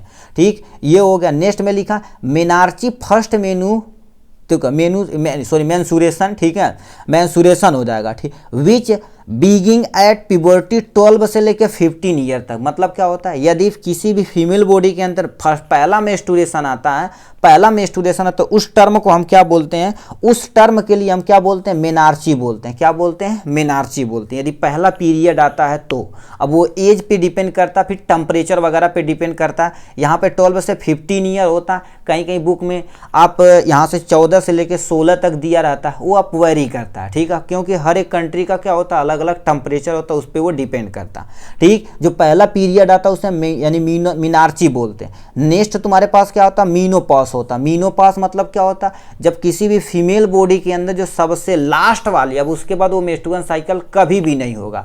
मतलब ये देखा जाए तो 55 और 60 की एज में होता है, तो लास्ट मेंस्ट्रुअल साइकिल को हम क्या बोलते हैं, मीनोपॉज बोलते हैं। यानी तुम्हारे पास क्या हो जाती है, उनके पास जो मेंस्ट्रुअल साइकिल होती है स्टॉप हो जाती है, तो रिप्रोडक्टिव लाइफ में क्या कर सकते हैं, प्रेग्नेंट औरत नहीं हो सकती, क्योंकि एग का बनना बंद हो गया। ठीक है, ये दो टर्मोलॉजी याद रखिएगा। नेक्स्ट पॉइंट में आते हैं, in female cyclic is repeated at the average interval about 20 days. मतलब क्या होता है, ये फीमेल बॉडी में देखा जाए तो ये साइकिल हर एक 20 डेज के बाद क्या होती है, रिपीट होती है। ठीक है, ये हो गया। अब नेक्स्ट पे आते हैं, during the middle of each menstrual cycle ovulation occur 10 the 1 over में रिलीज। मतलब क्या होता है, जब मेंस्ट्रुअल साइकिल होती है तो यानी मिड वाला पोर्शन आता है, मतलब 14 डेज वाला आता, तो एक मैच्योर एग वहां से रिलीज होता है। तो दो कंडीशन होती है, ठीक है, यदि मैच्योरेशन वहां से एग रिलीज हो गया, यदि स्पर्म मान लेते हैं वो क्या कर देते हैं इंटरकोर्स में, ठीक है, यानी कोई मेल बॉडी उसके फीमेल बॉडी के अंदर क्या करता है, स्पर्म को यदि इंजेक्ट कर देगा तो वहाँ जाकर फर्टिलाइज कर देगा, तो प्रेगनेंसी स्टार्ट हो जाएगी। मगर हमें यहाँ क्या पढ़ना, मेंस्ट्रुएशन पढ़ना। ठीक, तो ये जब मिड होता है किसी भी यानी मेंस्ट्रुअल साइकिल का मिड पॉइंट होता है, तो एक ओवा वहाँ से रिलीज होता है मैच्योर होके। ठीक, अब इसमें कितने फेज होते हैं, इतने छेद होते हैं।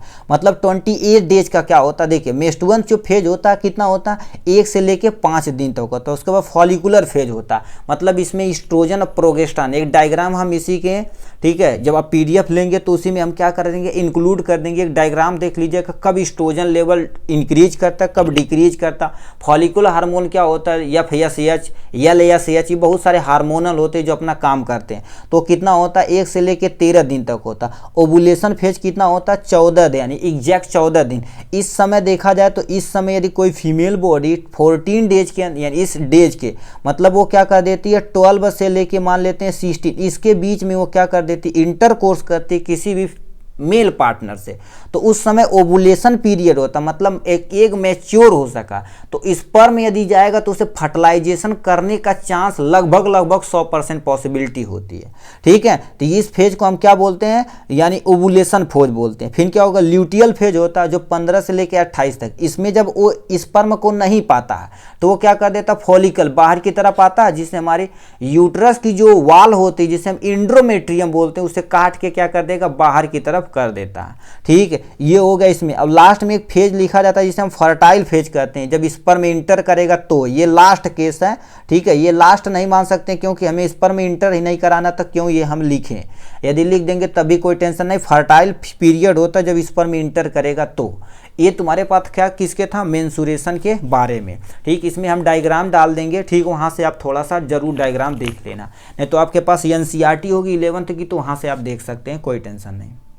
लास्ट एंड फाइनल इसमें क्वेश्चन है, तुमसे कह रखा है प्रोसेस ऑफ ब्लड क्लॉटिंग। देखिए हमें 6 भी करना, तो हमने 6 को एकदम डिटेल में देख लिया। ये थोड़ा सा देख लेते हैं, आपको यदि पता रहे तो ब्लड क्लॉटिंग होती क्या, वो मैकेनिज्म लिख देंगे, उसके बारे में थोड़ा सा लिख देंगे, काम बन जाएगा। ठीक है, तो यहाँ पर लिखा मैकेनिज्म ऑफ ब्लड। अब सोचिए ब्लड क्लॉटिंग होता क्या है। अब बताओ, यदि तुम्हें चोट लग गई, ठीक है, ब्लड थक्का नहीं बनाएगा तो क्या करेगा, पूरा ब्लड हमारे शरीर से बाहर की तरफ चल जाएगा, जिसके हमें बाद में दिक्कत होगी। तो इसीलिए क्या होता है, ब्लड अपने आप को क्लॉट कर देता है, जो ब्लड हमारा रुक जाता है, जिससे हमारी पूरी जिंदगी बच जाती है। ठीक है, देखो, यानी blood clotting is a important process that prevent excessive loss bleeding when the blood vessel is injured by the any shock and injury fight हो गया, मतलब तब झगड़ा उड़ा कर दिया, कहीं के पीट पाट में बरियारे फट्ठा उट्ठा मार हो गया, ठीक, तो कट जाएगा, तो ब्लड क्या हो जाएगा, यदि निकल जाएगा तो दिक्कत हो जाएगी। तो कुछ समय के बाद ब्लड क्या होता है, क्लॉट करना है। एक्सीडेंट देखे होंगे, ठीक है, एक्सीडेंट बहुत सारे रोड पे होता है, तब भी देखेंगे ब्लड क्लॉट कर जाता है। थक्का बना लेता। क्यों? क्योंकि ऑक्सीजन के प्रेजेंस में आता कि हमारी ज़िंदगी बच सके। अब इसके लिए टोटल 13 फैक्टर होते हैं। इन 13 फैक्टर को आपके रिक्वायरमेंट नहीं याद करने की, ये फ्लो चार्ट आप याद कर लीजिए, काम बहुत हो जाएगा। ठीक, सबसे पहले ब्लड क्लॉटिंग में क्या होता है, टिश्यू हमारे इंजर्ड होते हैं। कौन? प्लेट, यानी ऊपर जो होता है, ठीक है, टिश्यू हमारी इंजर्ड होगा, मतलब हमारी स्किन क्या हो गई, इंजर्ड हो गए, तो उसमें पहले आते हैं थ्रोम्बोसाइट आते हैं, यानी प्लेटलेट का दूसरा नाम होता है थ्रोम्बोसाइट।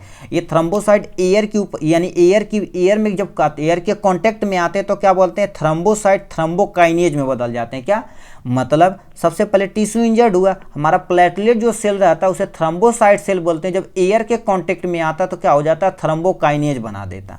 ठीक, अब ये थ्रोम्बोकाइनेज जो होता है इंटर करता प्रोथ्रोम्बिन के पाया जाता। हमारे ब्लड के अंदर इनएक्टिव फॉर्म में हमेशा हमेशा प्रोथ्रोम्बिन प्रेजेंट होता। अब इसके पास ये जब जाता है ना तो इनएक्टिव को तुरंत क्या करते हैं, कैल्शियम से रिएक्ट करता, क्या बना देता, प्रोथ्रोम्बिन को थ्रोम्बिन में कन्वर्ट कर देता। किसमें? थ्रोम्बिन में कन्वर्ट कर देता। अब थ्रोम्बिन एक्टिव हो गया, फिर ये जाएगा कहेगा अरे सारी झाग रही झाग फिब्रोजिन, ब्लड वहाँ पर बहुत ज़्यादा दिक्कत होगा, ले जो जल्दी जल्दी क्लॉट कर। तो क्या करेगा, फिब्रिनोजन को क्या कर देगा, इनएक्टिव है तो एक्टिव कर देगा, किसमें, फिब्रिन में कन्वर्ट कर देगा। किसमें? फिब्रिन में कन्वर्ट कर देगा। तो हमारे पास क्या होगी, वहाँ पर एक नेटवर्क का फॉर्मेशन हो जिससे हमारी आरबीसी डब्ल्यूबीसी वहाँ पर ट्रैप हो जाएगी और हमारा ब्लड क्या हो जाएगा, क्लॉट हो जाएगा। फॉर एग्जाम्पल देखिए, ये हमारे पास मान लेते हैं ब्लड वेसल है, और क्या करेगा, ये सब देखो, ये प्रोसेस होने के बाद क्या होगा, वहाँ नेटवर्क फॉर्म होगा। देखो ये नेटवर्क फॉर्म हो गया, तो हमारी क्या करेगी, जो ब्लड वेसल्स रहेगी, ठीक है, इसमें देखो क्या करते हैं, ये जो हमारी आरबीसी इसी में आके ट्रैप हो जाएगी। ठीक, और यहाँ से डब्ल्यूबीसी आके ऐसे घेरा बना लेगा और प्रोटेक्शन करेगा कि इन्फेक्शन को कम से कम किया जाए, तो हमारा ब्लड क्लॉट हो जाएगा। तो इतना प्रोसेस होता है टोटल और टोटल ब्लड क्लॉटिंग में। अब नेक्स्ट क्वेश्चन की तरफ चलते हैं भाई, आपके प्यारे से पार्ट बी। पार्ट बी में हमसे दिया है, पार्ट बी में हमें टोटल दे रखा है एनी 10, मतलब टोटल 11 क्वेश्चन रहेगा, किन्हीं 10 क्वेश्चन को आपको करना रहेगा और हर एक क्वेश्चन 3 नंबर का रहेगा, तो 30 नंबर 10 क्वेश्चन से मिल जाएगा आपको। तो पहला इसमें क्वेश्चन पूछा, define tissue, give suitable example, मतलब टिश्यू होता क्या, कोई एग्जाम्पल बताना है। हम फ्लो चार्ट बना देंगे, उसी को स्क्रीनशॉट ले लीजिएगा, आप लिख दीजिएगा, ठीक है, ज़्यादा नहीं। देखो डिफिनेशन सबसे पहले दिया है, ठीक है, अब ये सब बीच वाला ये सब पॉइंट याद होता तो अच्छी बात है, ये तीनों पॉइंट नहीं याद करोगे तभी कोई टेंशन नहीं है। तो डिफिनेशन सबसे पहले देख लेते हैं, a group of cell which the similar in structure and origin that work together to perform the particular function is known as tissue.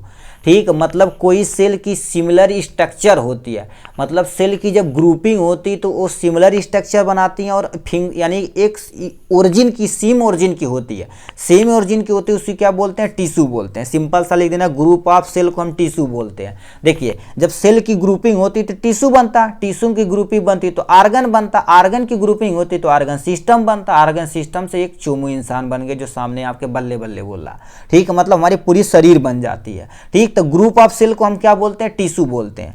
ठीक है, टर्म टिश्यू देने वाले क्या होते हैं, मोरियो फर्नाकोसिस, जेबियर बीचिट 1792 में, इतना बड़ा नाम है, कोई टेंशन नहीं, याद करना कोई बात नहीं। स्टडी ऑफ टिश्यू को हम क्या बोलते हैं, हिस्टोलॉजी, इसे देख लीजिएगा। हिस्टो मतलब टिश्यू, लॉगी मतलब स्टडी होती है।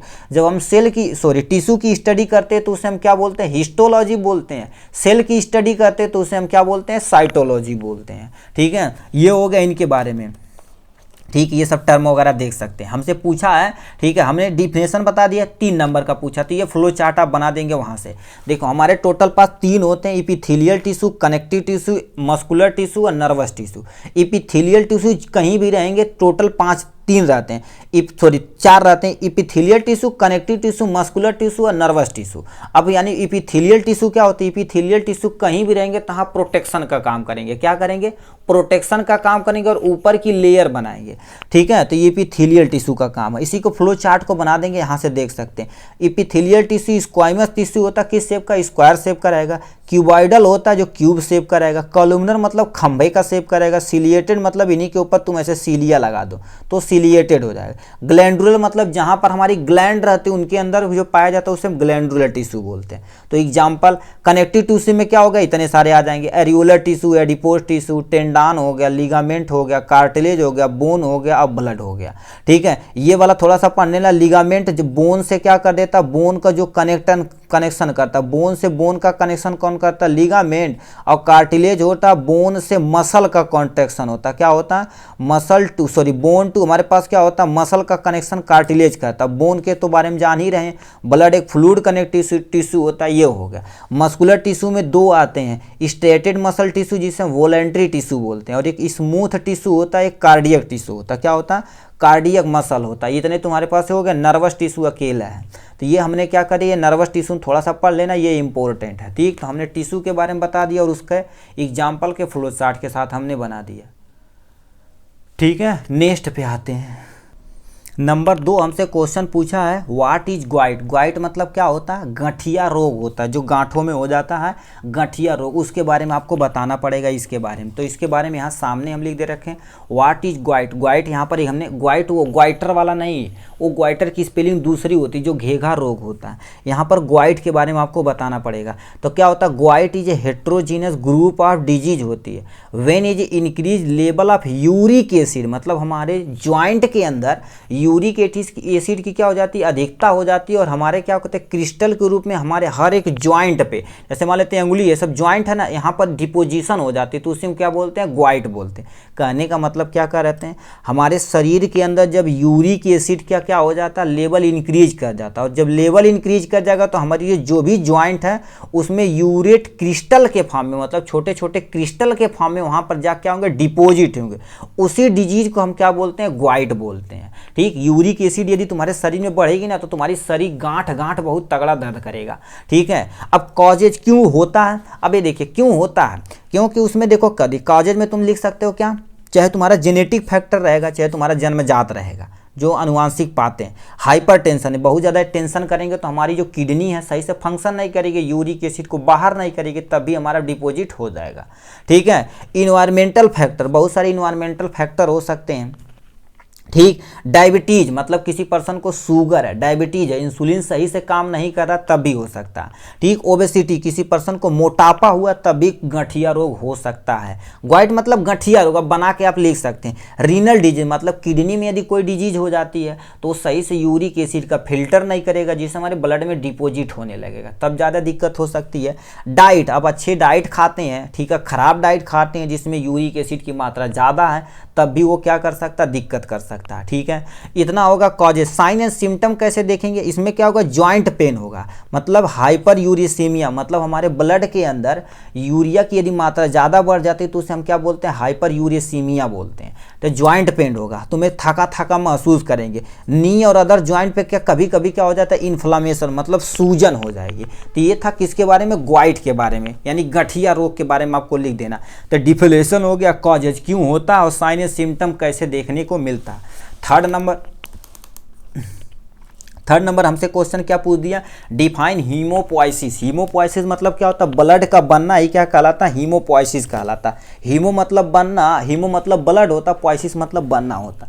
हमारे शरीर के अंदर जो ब्लड का फॉर्मेशन होता है, ठीक है, तो उसी को हम हीमोपोइसिस उस प्रोसेस को बोलते हैं। तो लिखा formation of blood cell WBC RBC platelet is known as haemopoiesis. क्या बोलते हैं, हीमोपोइसिस, मतलब ब्लड के जो फॉर्मेशन होते हैं उनको हम क्या बोलते हैं, हीमोपोइसिस बोलते हैं।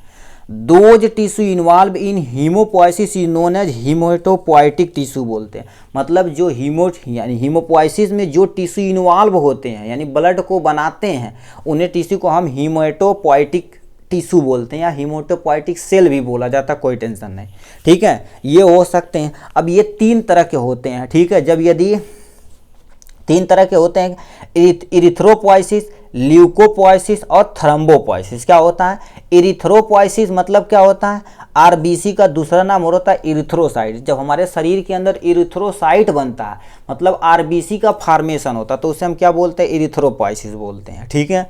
ये हो गया हमारे ब्लड के अंदर, ठीक, हमारे शरीर के अंदर जब क्या होती है, WBC का दूसरा नाम क्या पूछा, ल्यूकोसाइट होता है। ल्यूकोसाइट का जब हमारे फॉर्मेशन होता है तो उसे हम ल्यूकोपोइसिस बोलते हैं, या बोल सकते हो formation of WBC is known as leucopoiesis. अब यदि चाहो तो इसे हेडिंग डाल के इसका लिख देना, formation of RBC is known as erythrocyte, यानी, और तुम्हारे पास formation of WBC is known as leucopoiesis और formation of platelet is known as thrombopoiesis. आप भी लिख सकते हैं, कोई टेंशन नहीं, यदि आप चाहें तो।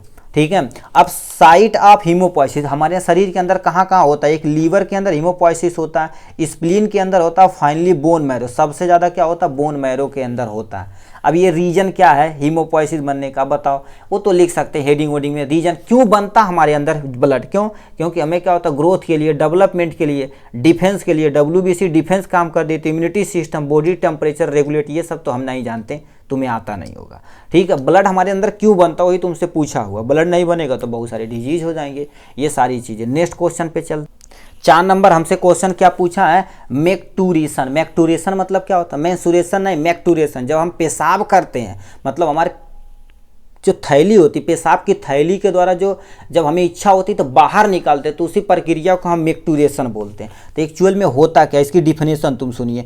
मैक्टूरेशन is the process discharging urine from the urinary bladder, मतलब हमारे पेशाब की थैली से यूरिन को बाहर यानी डिस्चार्ज करना, ये क्या कहलाता है, मैक्टूरेशन कहलाता है, ठीक। लिखा द प्रोसेस ऑफ एक्सपेलिंग, ठीक है, expelling urine from the body is known as micturition, मतलब हमारे शरीर से यूरिन को जब बाहर निकालते हो तो उसी प्रोसेस को मैक्टूरेशन बोलते हैं, ठीक है।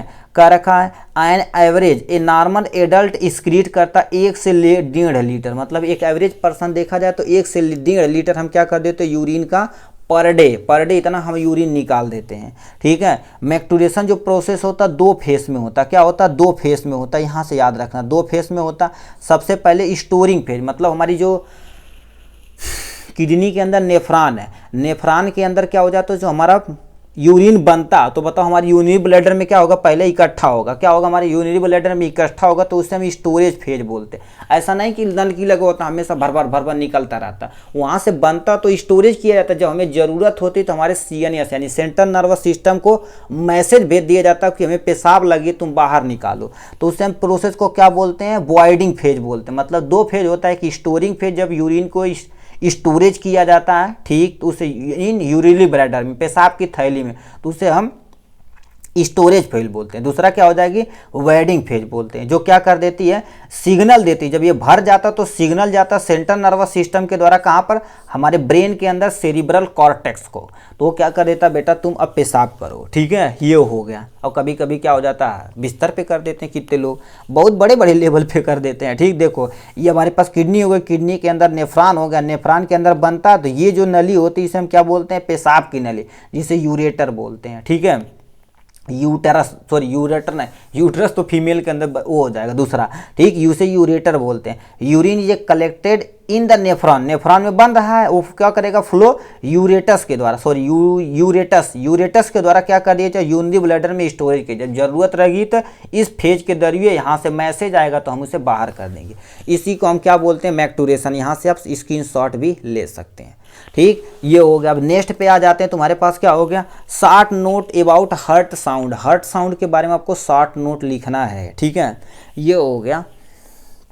कितना टाइम हो गया भाई रात का 1:03 हो गया, गजब, ठीक है, चलो कोई टेंशन नहीं भाई, ठीक है। देखो हार्ट साउंड क्या होता है, इसके बारे में आपको लिखना रहेगा, यहाँ से लिखा, साउंड प्रोड्यूस या generated by the beating of heart during the cardiac cycle, मतलब हमारा हार्ट क्या कर देता है, किसी के सीने पे तुम क्या हाथ करके धर के देखना, धक धक धक धक, वो नहीं धक धक जियरा वाला होता है, वो क्या करेगा, धक धक करेगा, उसी को हम हार्ट साउंड बोलते हैं। धक धक तो लिखेंगे नहीं, उसमें क्या होता है उसके बारे में लिखेंगे। देखो साउंड यानी क्या होता है, स्पेसिफिकेशन यानी इंडिकेट क्या होता है, turbulence during the shut the वाल, मतलब हमारी जो वाल होती है हमारी हार्ट की, वो क्या करती है, चाहे ओपन होगी चाहे क्लोज होगी, तो उनसे एक साउंड प्रोड्यूस होता है, ठीक। अब उसको साउंड को एग्जामिन करने के लिए हमारे पास क्या होता है, स्टेथोस्कोप होता है। स्टेथोस्कोप मतलब ऐसे यहाँ पर कान में लगाने वाला होता, और यहाँ से कनेक्ट करके हम क्या कर देते ये, और ये वाला हम उसके दिल के धड़पन पे लगाते हैं, और ये वाले हम कान में लगाते हैं, इसे स्टेथोस्कोप बोला जाता है,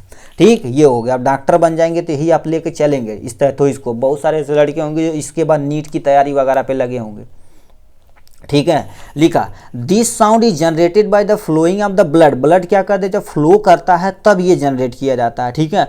देखो इन करता है या आउट करता, मतलब हमारे जो ब्लड होता है चेम्बर में, मतलब हार्ट की चेम्बर में चाहे इंटर करेगा चाहे एग्जिट करेगा, इन करेगा या आउट करेगा, तो हार्ट वाल क्या होगी, ओपन होगी या क्लोज होगी, तो उनसे जो साउंड प्रोड्यूस होगा उसी को हम क्या बोलते हैं, साउंड हार्ट, हार्ट साउंड बोलते हैं। ठीक है, हार्ट साउंड बोलते हैं। अब वो जानते हो कैसे होता है, इसके लिए सिस्टोलिक और डिस्टोलिक पढ़ना पड़ेगा। इसके पहले हम बता दिए सिस्टोलिक क्या होता है, डिस्टोलिक क्या होता है। तो ये 2 टाइप साउंड आते हैं, सुने होंगे ना, लबडब, ये सुने होंगे। ठीक है, तो ये लिखा जब कॉन्ट्रैक्शन हार्ट की, यानी हार्ट करेगा जब कॉन्ट्रैक्ट करेगा तो सिस्टोल होगा, तो लोग कौन सी आवाज़ आएगी, लब की आवाज़ आएगी। जब हमारा हार्ट रिलैक्स करेगा, ठीक है, तो उसमें ब्लड फिलअप किया जाएगा तो डायस्टोल होगा, तब किसकी आवाज़ आएगी, किसी आगे डब की आवाज़। डी से क्या होगा, डायस्टोल, डी से डब हो गया। तो आवाज़ जो एक्चुअल में आनी चाहिए तो हमारे पास क्या हो गया, लब डब होता है, जो साउंड स्थेथोस्कोप के द्वारा हम क्या कर सकते हैं, सुन सकते हैं। ठीक, अब इसमें कोई भी दिक्कत होती तो डॉक्टर एक्सपर्ट होते हो आपसे पहचान लेते हैं। ठीक है, ये हो गया। 6 नंबर क्वेश्चन की तरफ चलते हैं। ठीक है, 6 नंबर, इधर थोड़ा सा तेजी से चलते हैं। ठीक है, 6 नंबर क्वेश्चन तुमसे क्या पूछा, पास्चुरेशन। पास्चुरेशन मतलब क्या होता है, जब बेबी को डिलीवर किया जाता है उस प्रोसेस को हम पास्चुरेशन बोलते हैं। तो क्या लिखा, parturition is a process of delivery of fully develop foetus is known as parturition. मतलब हमारी जो फीमेल बॉडी होती है उसके यूट्रस के अंदर जब बेबी फुल्ली डेवलप हो जाता है तो क्या कर देता है, एक ऑक्सीटोसिन नाम का हार्मोन होता है, वो हमारी यूट्रस की वाल को ऐसे कॉन्ट्रैक्ट करता है, जिससे बेबी डिलीवर हो जाता है। ठीक है, जैसे कहने का मतलब देखो, ये हमारे पास इधर हो गया और हम पूरा इधर यूट्रस वो बना नहीं रहे हैं। ठीक है, यहाँ से हो गया इधर, इधर हो गया, इधर से चले आते हैं। ठीक है, अब यहाँ से आप दिखा सकते हैं ऐसे। ठीक है, इधर हो गया, यहाँ से करके इधर हो जाएगा ये। फिर अब ये वाले पोर्शन को हम क्या बोलते हैं, यूट्रस बोलते हैं। अब यूट्रस की वाल पे क्या हो जाता है, यूट्रस में जब मान लेते कोई बेबी है, ठीक है, यहाँ से कहा लेते कोई एक बेबी है, जब बेबी पूरा फुल्ली ग्रो हो जाता है तो ये क्या कर देता है, एक ऑक्सीटोसिन नाम का हार्मोन होता है जो हमारे यूट्रस पे क्या कर देता है, प्रेशर क्रिएट करता है चारों तरफ से, जिससे हम क्या कर सकते हैं, आउटसाइड द बॉडी आ जाती है हमारी बेबी। तो उस प्रोसेस को हम बोलते हैं पास्चुरेशन। तो लिखा birth of baby is known as parturition. जब बेबी को बर्थ कराया जाता है उसे हम क्या बोलते हैं, पास्चुराइजेशन बोलते हैं। तो उस समय प्रेगनेंसी हमारी क्या होती है, एक प्रेगनेंसी एंडिंग होती है। तो लिखा it occur at the ending of pregnancy. जब प्रेगनेंसी समाप्त होती है तो उसको हम क्या बोलते हैं, पास्चुरेशन बोलते हैं। ठीक, इसमें क्या लिखा, oxytocin is the trigger. Trigger मतलब रिलीज होता है, ट्रिगर मतलब एक बंदूक की गोली की तरफ। अब इसे ये दाबेगा तो बेबी क्या हो जाएगी, बाहर की तरफ मूव करेगा।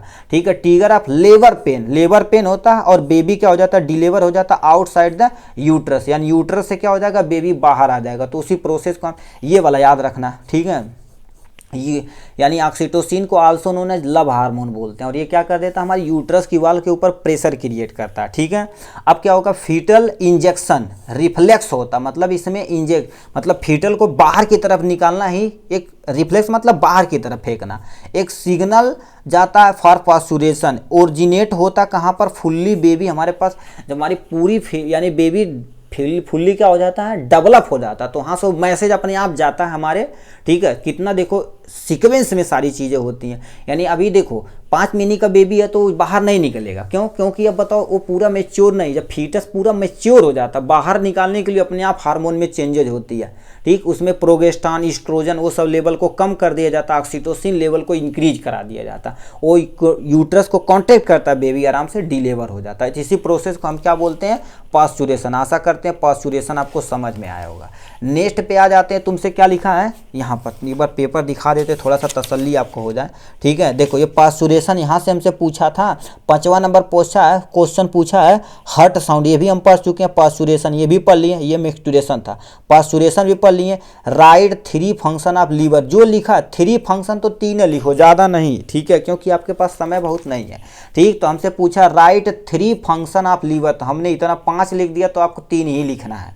ठीक है, तो सबसे पहले डिटॉक्सिफिकेशन ऑफ टॉक्सिक सब्सटेंस। अब जो एल्कोहल पी रहे हैं, जहर खा रहे हैं, वो सबको डिटॉक्सिफाई करने का काम लीवर करता है। पहले ये जहर को इन्हें डिटॉक्सिफाई कर देता है, एटलीस्ट एल्कोहल को डिटॉक्सिफाई कर देता है, जिससे हमारी बॉडी बच जाती है।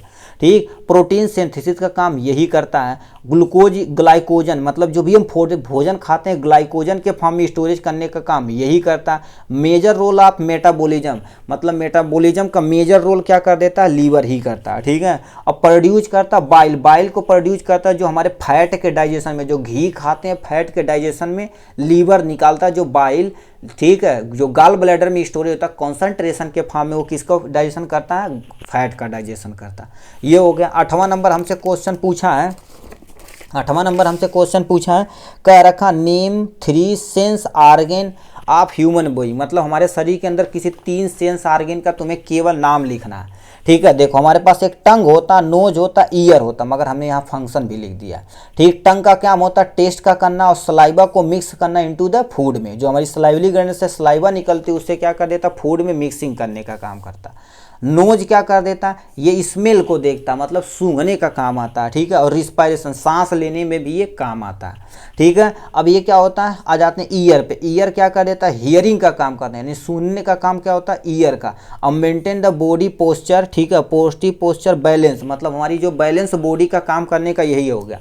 गाना सुनने का काम है, ठीक है, कोई बुला रहा तब भी सुनने का काम ईयर का काम है। तो ये सेंस केवल हमें सेंस आर्गन पूछा था, हमने फंक्शन नहीं पूछा, तो हमें फंक्शन हम बता दिए आपको यहाँ से बगल में। ठीक, तो टंग हो गया, नोज हो गया, ईयर हो गया। ठीक, अपनी मंजिल की तरफ पहुँच चुके हैं। 2-3 क्वेश्चन और है। 9वां नंबर हमसे क्वेश्चन पूछा है, what do you mean by lymph, lymph के बारे में आपको लिखना है। ठीक है, तो इसके पहले थोड़ा सा लिम्फेटिक, देखो लिम्फ के बारे में, तो लिम्फेटिक सिस्टम को थोड़ा सा लिख देना है आधा पेज में। तो लिम्फेटिक सिस्टम क्या होता है, यहाँ से लिम्फेटिक सिस्टम के अंदर लिम्फ आता। लिम्फ इज क्या होता है, tissue fluid which is formed by the passage of substance from blood capillary into the tissue. ठीक है, टिश्यू स्पेस होता है, सिंपल सा, यानी तुम्हारे पास लिम्फ यदि पूछे तो लिम्फ एक तुम्हारे पास एक्स्ट्रा सेलुलर फ्लूइड होता है। ठीक है, जब हमारे ब्लड से कोई भी चीज़ बच जाता है तो एक्स्ट्रा सेलुलर फ्लूइड होता है जो हमारे डिफेंस मैकेनिज्म में काम आता है। ठीक है, it flow the close system, जिसे हम लिम्फेटिक सिस्टम, जैसे ब्लड हमारे पास एक सर्कुलेटरी सिस्टम में फ्लो करता है, तो उसी तरह से हमारे पास लिम्फ जो होता है एक लिम्फेटिक सिस्टम के अंदर फ्लो करता है। इसमें क्या क्या कंपोजिशन होता है, तो यहाँ पर कंपोजिशन लिखा, ये कलरलेस फ्लूइड होता है, मतलब ये क्या कर देता, ब्लड यानी कंटेन ऑफ ब्लड प्लाज्मा को कंटेन करता। लिम्फोसाइट इसमें, यानी लिम्फोसाइट बट नॉट प्लेटलेट, इसमें लिम्फोसाइड होता है मगर कोई इसमें कोई प्लेटलेट नहीं होता। लिम्फ कंटेन करता, हाई अमाउंट में क्या कर देता, फैट को कंटेन करता। अब एक्चुअल में इसका काम क्या है, मतलब सिंपल सा लिख देना, लिम्फ तुम्हारे पास एक्स्ट्रा सेलुलर फ्लूइड होता है, इसमें कंपोजिशन इतनी चीज़ें होती हैं, अब एक्चुअल में लास्ट में काम हेडिंग डाल के काम खत्म कर देना। ठीक है, तो लिम्फ नोड क्या कर देता, प्रोटेक्ट करता बॉडी अगेंस्ट द इन्फेक्शन। मान लेते हैं, देखो अब वो हमारी WBC से यदि बच गया तो हमारी लिम्फ नोड उसे मार देगी, फिल्ट्रेशन और डिस्ट्रॉय कर देगी बैक्टीरिया को पूरी तरह से। अब ये लिम्फ खराब हो गया तो आदमी समझ लो बहुत भीषण बीमार पड़ने वाला है। Lymph node of the site where the lymphocyte are the produce करती है। ठीक है, मतलब ये लिम्फोसाइट मतलब एक प्रोड्यूस करती है टॉक्सिक सब्सटेंस जो बैक्टीरिया को किल कर सकता है। लिम्फोसाइट ड्रेन करती है और excess fluid from the tissue back in the circulatory system, मतलब दोबारा भेज देती है कि इसमें सर्कुलेटरी सिस्टम है। Lymphatic carry the waste product और टिश्यू से ब्लड में भेजती है, ब्लड उठा के किडनी में देता है, यदि वे लिक्विड के फॉर्म में तो वहाँ से कर दिया जाता है, गैस के फॉर्म में तो लंग के द्वारा कर दिया जाता है, यदि सॉलिड के फॉर्म कर दिया तो एक्सक्रीटरी सिस्टम, जब पढ़ेंगे डाइजेस्टिव सिस्टम तो उसमें एनस के द्वारा बाहर कर दिया जाता है, इसके बारे में दे रखा। ठीक, तो सिंपल सा लिम्फ की डिफिनेशन, फिर कंपोजिशन आप, उसके बाद फंक्शन लिख के काम खत्म कर दीजिएगा। ठीक है, नेक्स्ट क्वेश्चन तुमसे क्या पूछा, 10वां नंबर हमसे क्वेश्चन पूछा है। ठीक है, 10वां नंबर हमसे क्वेश्चन पूछा, देखिए इतना चीज़ें कह रखा है, full form of the any 3, किसी 3 का तुम्हें फुल फॉर्म लिखना है, 5 दिया तो 5 का लिख देते हैं। ठीक, यदि आएगा तो कर देंगे, नहीं आएगा तो कोई टेंशन नहीं। ठीक है, मगर आएगा। ठीक है, तो फुल नेम तो आता ही आता। तो ANS का क्या होता है, ए से ऑटोनोमिक, N से नर्वस सिस्टम होता। यदि C रहेगा तो सेंट्रल नर्वस सिस्टम रहता, A है तो ऑटोनोमिक नर्वस सिस्टम है ये।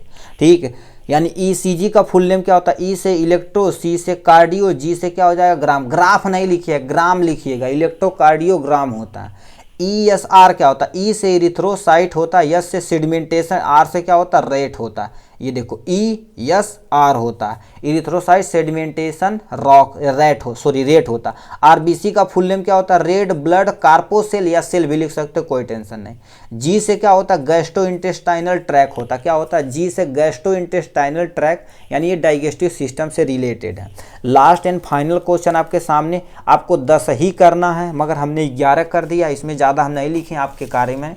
ठीक है, तो यहाँ लास्ट में क्वेश्चन पूछा, what do you now about glaucoma, glaucoma के बारे में आपको थोड़ा सा लिख देना। तो ग्लाइकोमा क्या होती है, यहाँ से लिखा है, ग्लाइकोमा साफ सामने है, ठीक है। ग्लाइकोमा क्या होती है, सबसे पहले ग्लाइकोमा जो ग्रुप ऑफ आई डिजीज, मतलब हमारी आंखों में बहुत सारी डिजीज होती है, उसे हम क्या बोलते हैं, ग्लाइकोमा बोलते हैं, ठीक है। डैट कैन कॉज द, यानी क्या होता है, विजन लॉस, ये सबसे पहले हमारी देखने की क्षमता को खत्म करेगा और ब्लाइंडनेस, अंधापन कर देगा। डैमेज करेगा हमारे नर्व सेल को, जो हमारी क्या कर रही हैं, आई से, ठीक है, आई वाले रीजन से हमारे ब्रेन को रीजन को ले आते किसी चीज़ को आइडेंटिफिकेशन करने के लिए, उसे ये लॉस कर देगा, ठीक। अब जो हमारे नर्व वहाँ जाती है उसे हम क्या बोलते हैं, ऑप्टिकल नर्व बोलते हैं, ऑप्टिकल नर्व बोलते हैं, ठीक है। अब जब आई के बारे में थोड़ा डिटेल में देखेंगे तो अब सिम्टम क्या होगा, किसी को ग्लाइकोमा हो जाता तो सबसे पहले लॉस विजन हो जाएगा, मतलब वो कलर भी नहीं जान पाएगा और विजन को देखने की क्षमता पूरी तरह से खत्म। इंटेंसिव ऑफ आई पेन, मतलब क्या होगा, पूरी तरह से देखा जाए तो तगड़ा हमारी आंख दर्द करेगी, और कभी कभी रेड कलर के, मतलब सबसे ज़्यादा ये वाला पोर्शन होता है, ठीक। ये होगा ग्लाइकोमा के बारे में, ठीक है। इतना हो गया इसके बारे में। अब नेक्स्ट पे चलते हैं, आपका पार्ट सी यानी एमसीक्यू वगैरह पे। ये सामने आपका क्या हो गया, पार्ट सी। देखिए पार्ट सी आपके टोटल 20 नंबर का है, ठीक है। ध्यान से सुनिएगा, आपसे अनुरोध है, यदि आपको कोई भी एमसीक्यू या कुछ भी आता तो पॉज करके कमेंट में ज़रूर लिखिएगा, ठीक है।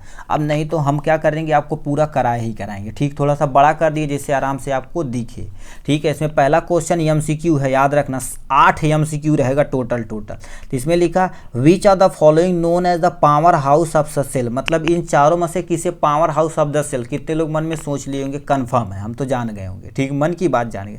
न्यूक्लियस नहीं बोलते हैं, यानी सॉरी, दूसरा पहला ऑप्शन न्यूक्लियस, दूसरा mitochondria, endoplasmic reticulum, Golgi body, यहाँ पे माइटोकांड्रिया को हम power house of the cell कहते हैं। बचपन से इसी को याद रहता है यार, ठीक है। जैसे कल माइटोकांड्रिया के बारे में पूछे तो भान से पहला लाइन तो पावर हाउस ऑफ सेल लिखाता होगा, ठीक। लिखा लिगामेंट ज्वाइन, अभी वहाँ पर जब टिश्यू पढ़ा रहे तो फ्लो चार्ट बता रहे तो उसमें लिगामेंट ज्वाइन किसे करता, पहला बोन टू बोन यानी bone with bone, bone with tendon, bone with muscle या मसल टू टेंडन, तो यानी बोन से बोन का अटैचमेंट कौन कराता, हमारे पास लिगामेंट होता। मतलब एक बोन, देखो ये तुम्हारे पास क्या हो गया, एक बोन, दूसरी बोन यहाँ से आ रही, तो बोन से बोन का जो अटैचमेंट होता कौन कराता है, लिगामेंट कराती है, ठीक है। नेक्स्ट क्वेश्चन क्या पूछा, who discover the ABO blood group, यानी ब्लड ग्रुप की डिस्कवरी किसने की थी, पहले दे रखा है विलियम हार्वे, दूसरा होगा कार्ल यानी कॉर्नेस, अलग यानी क्या होता है अलेक्जेंडर फ्लेमिंग, कार्ल लैंडस्टीनर नामक वैज्ञानिक थे, उन्होंने क्या कहता है ब्लड ग्रुप की डिस्कवरी किया था, ठीक है। Bile is storage in which of the following, मतलब बाइल हमारे पास कहाँ स्टोरेज होता, बाइल हमारे लीवर में बनता, मगर स्टोरेज किस में होता, गाल ब्लैडर के अंदर होता।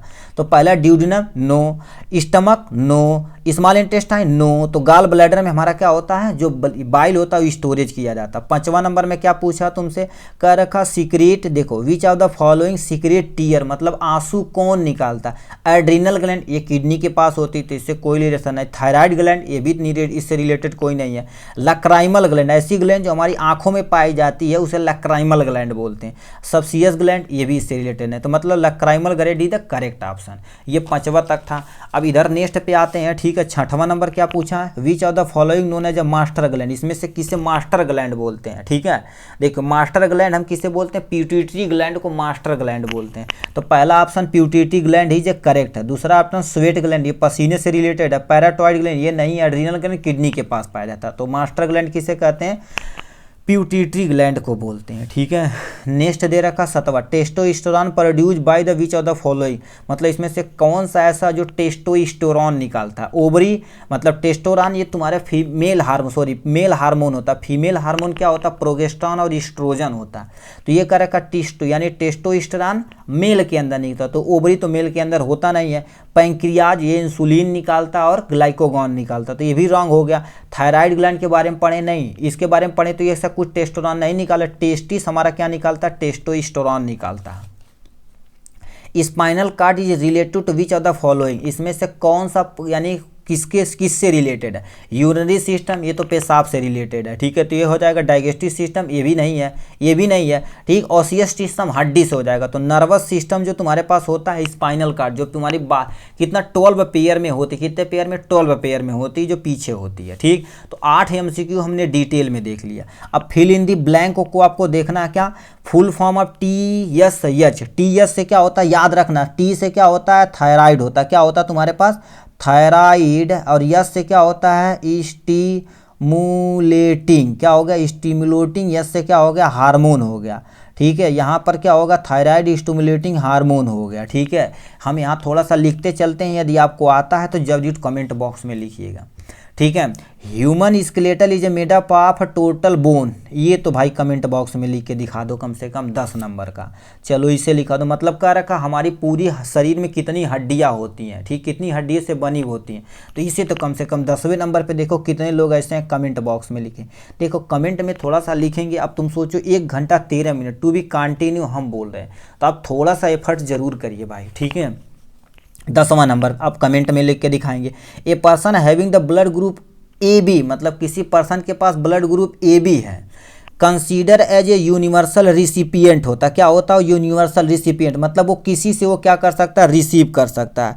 तो उसे हम क्या बोलेंगे, रिसिपिएंट बोलेंगे, ठीक है, रिसिपिएंट बोलेंगे, ठीक है, रिसिपिएंट बोलेंगे, मतलब वो रिसीवर होता है, यूनिवर्सल रिसीवर, किसी से वो रिसीव कर सकता है। यदि O दिया रहे तो यूनिवर्सल डोनर होता, तो AB जो ब्लड ग्रुप होता किसी से रिसीव कर सकता, क्योंकि इसके पास कोई एंटीजन नहीं होता।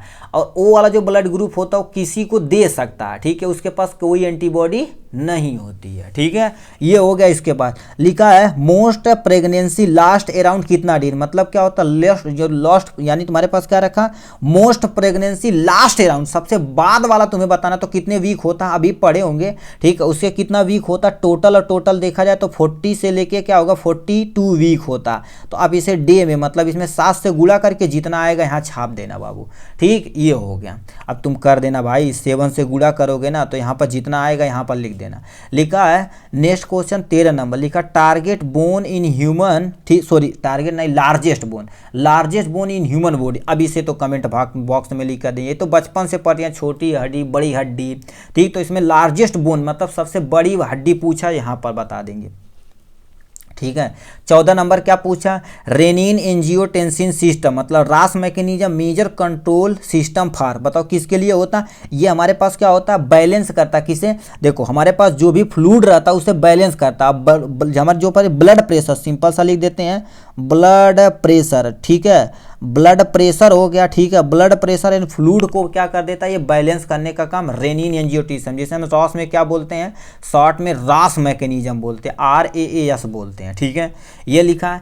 नेक्स्ट में लिखा है the 3 year ossicle middle ear, मतलब हमारे पास 3 जो हड्डियां होती है उसका नाम तुम्हें बताना। तो टोटल में शॉर्ट में हम क्या लिखते हैं, MIS बोलते हैं, क्या बोलते हैं, यम से तुम्हारे पास क्या होती है, मिलियस होती, क्या हो गई, यम से मिलियस हो गई, ठीक है। और दूसरा नंबर क्या होता है तुम्हारे पास, इंकस होता, क्या होता है, इंकस होता है। और तीसरा नंबर जो तुम्हारे पास क्या होती है, स्टीपिस होती, जो सबसे छोटी हड्डी, शॉर्ट में इसे हम क्या बोलते हैं, MIC बोलते हैं।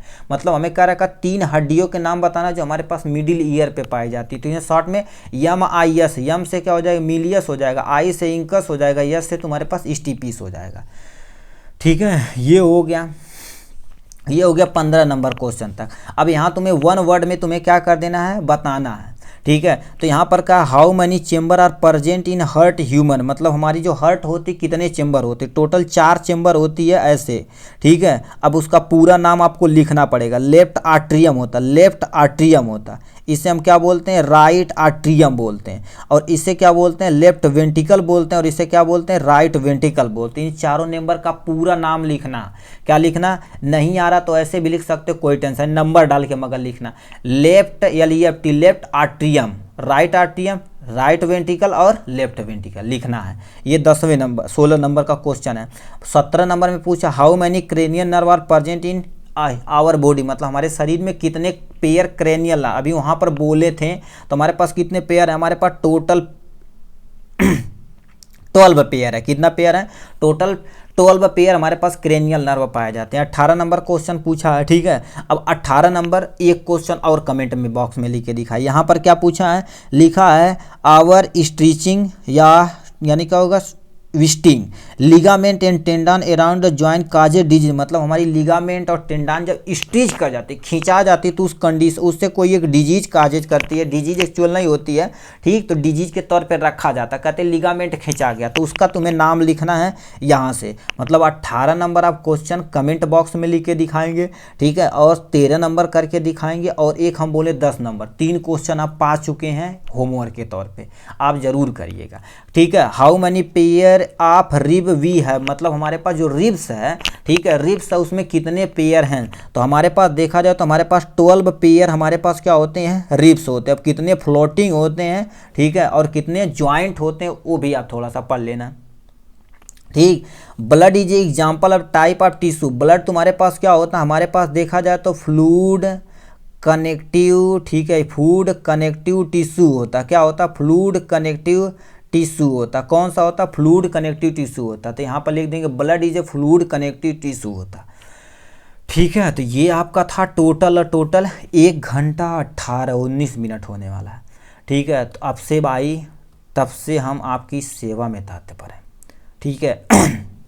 रात का 1:26 हो गया। अब तुम सोच सकते हो रात में, ठीक है, एक रूम में अकेले ही चिल्लाना कितनी दुर्लभ काम है, ठीक है।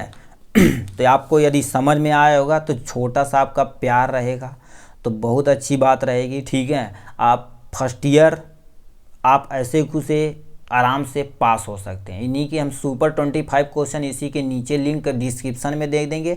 फिर मिलेंगे आपको, कोई भी टॉपिक कहेंगे कमेंट में बॉक्स में लिखेंगे उसे, नहीं तो आप सेकेंड ईयर में हमें से मिल सकते हैं, कोई टेंशन नहीं, ठीक। ऑल द वेरी बेस्ट मेरे दोस्तों।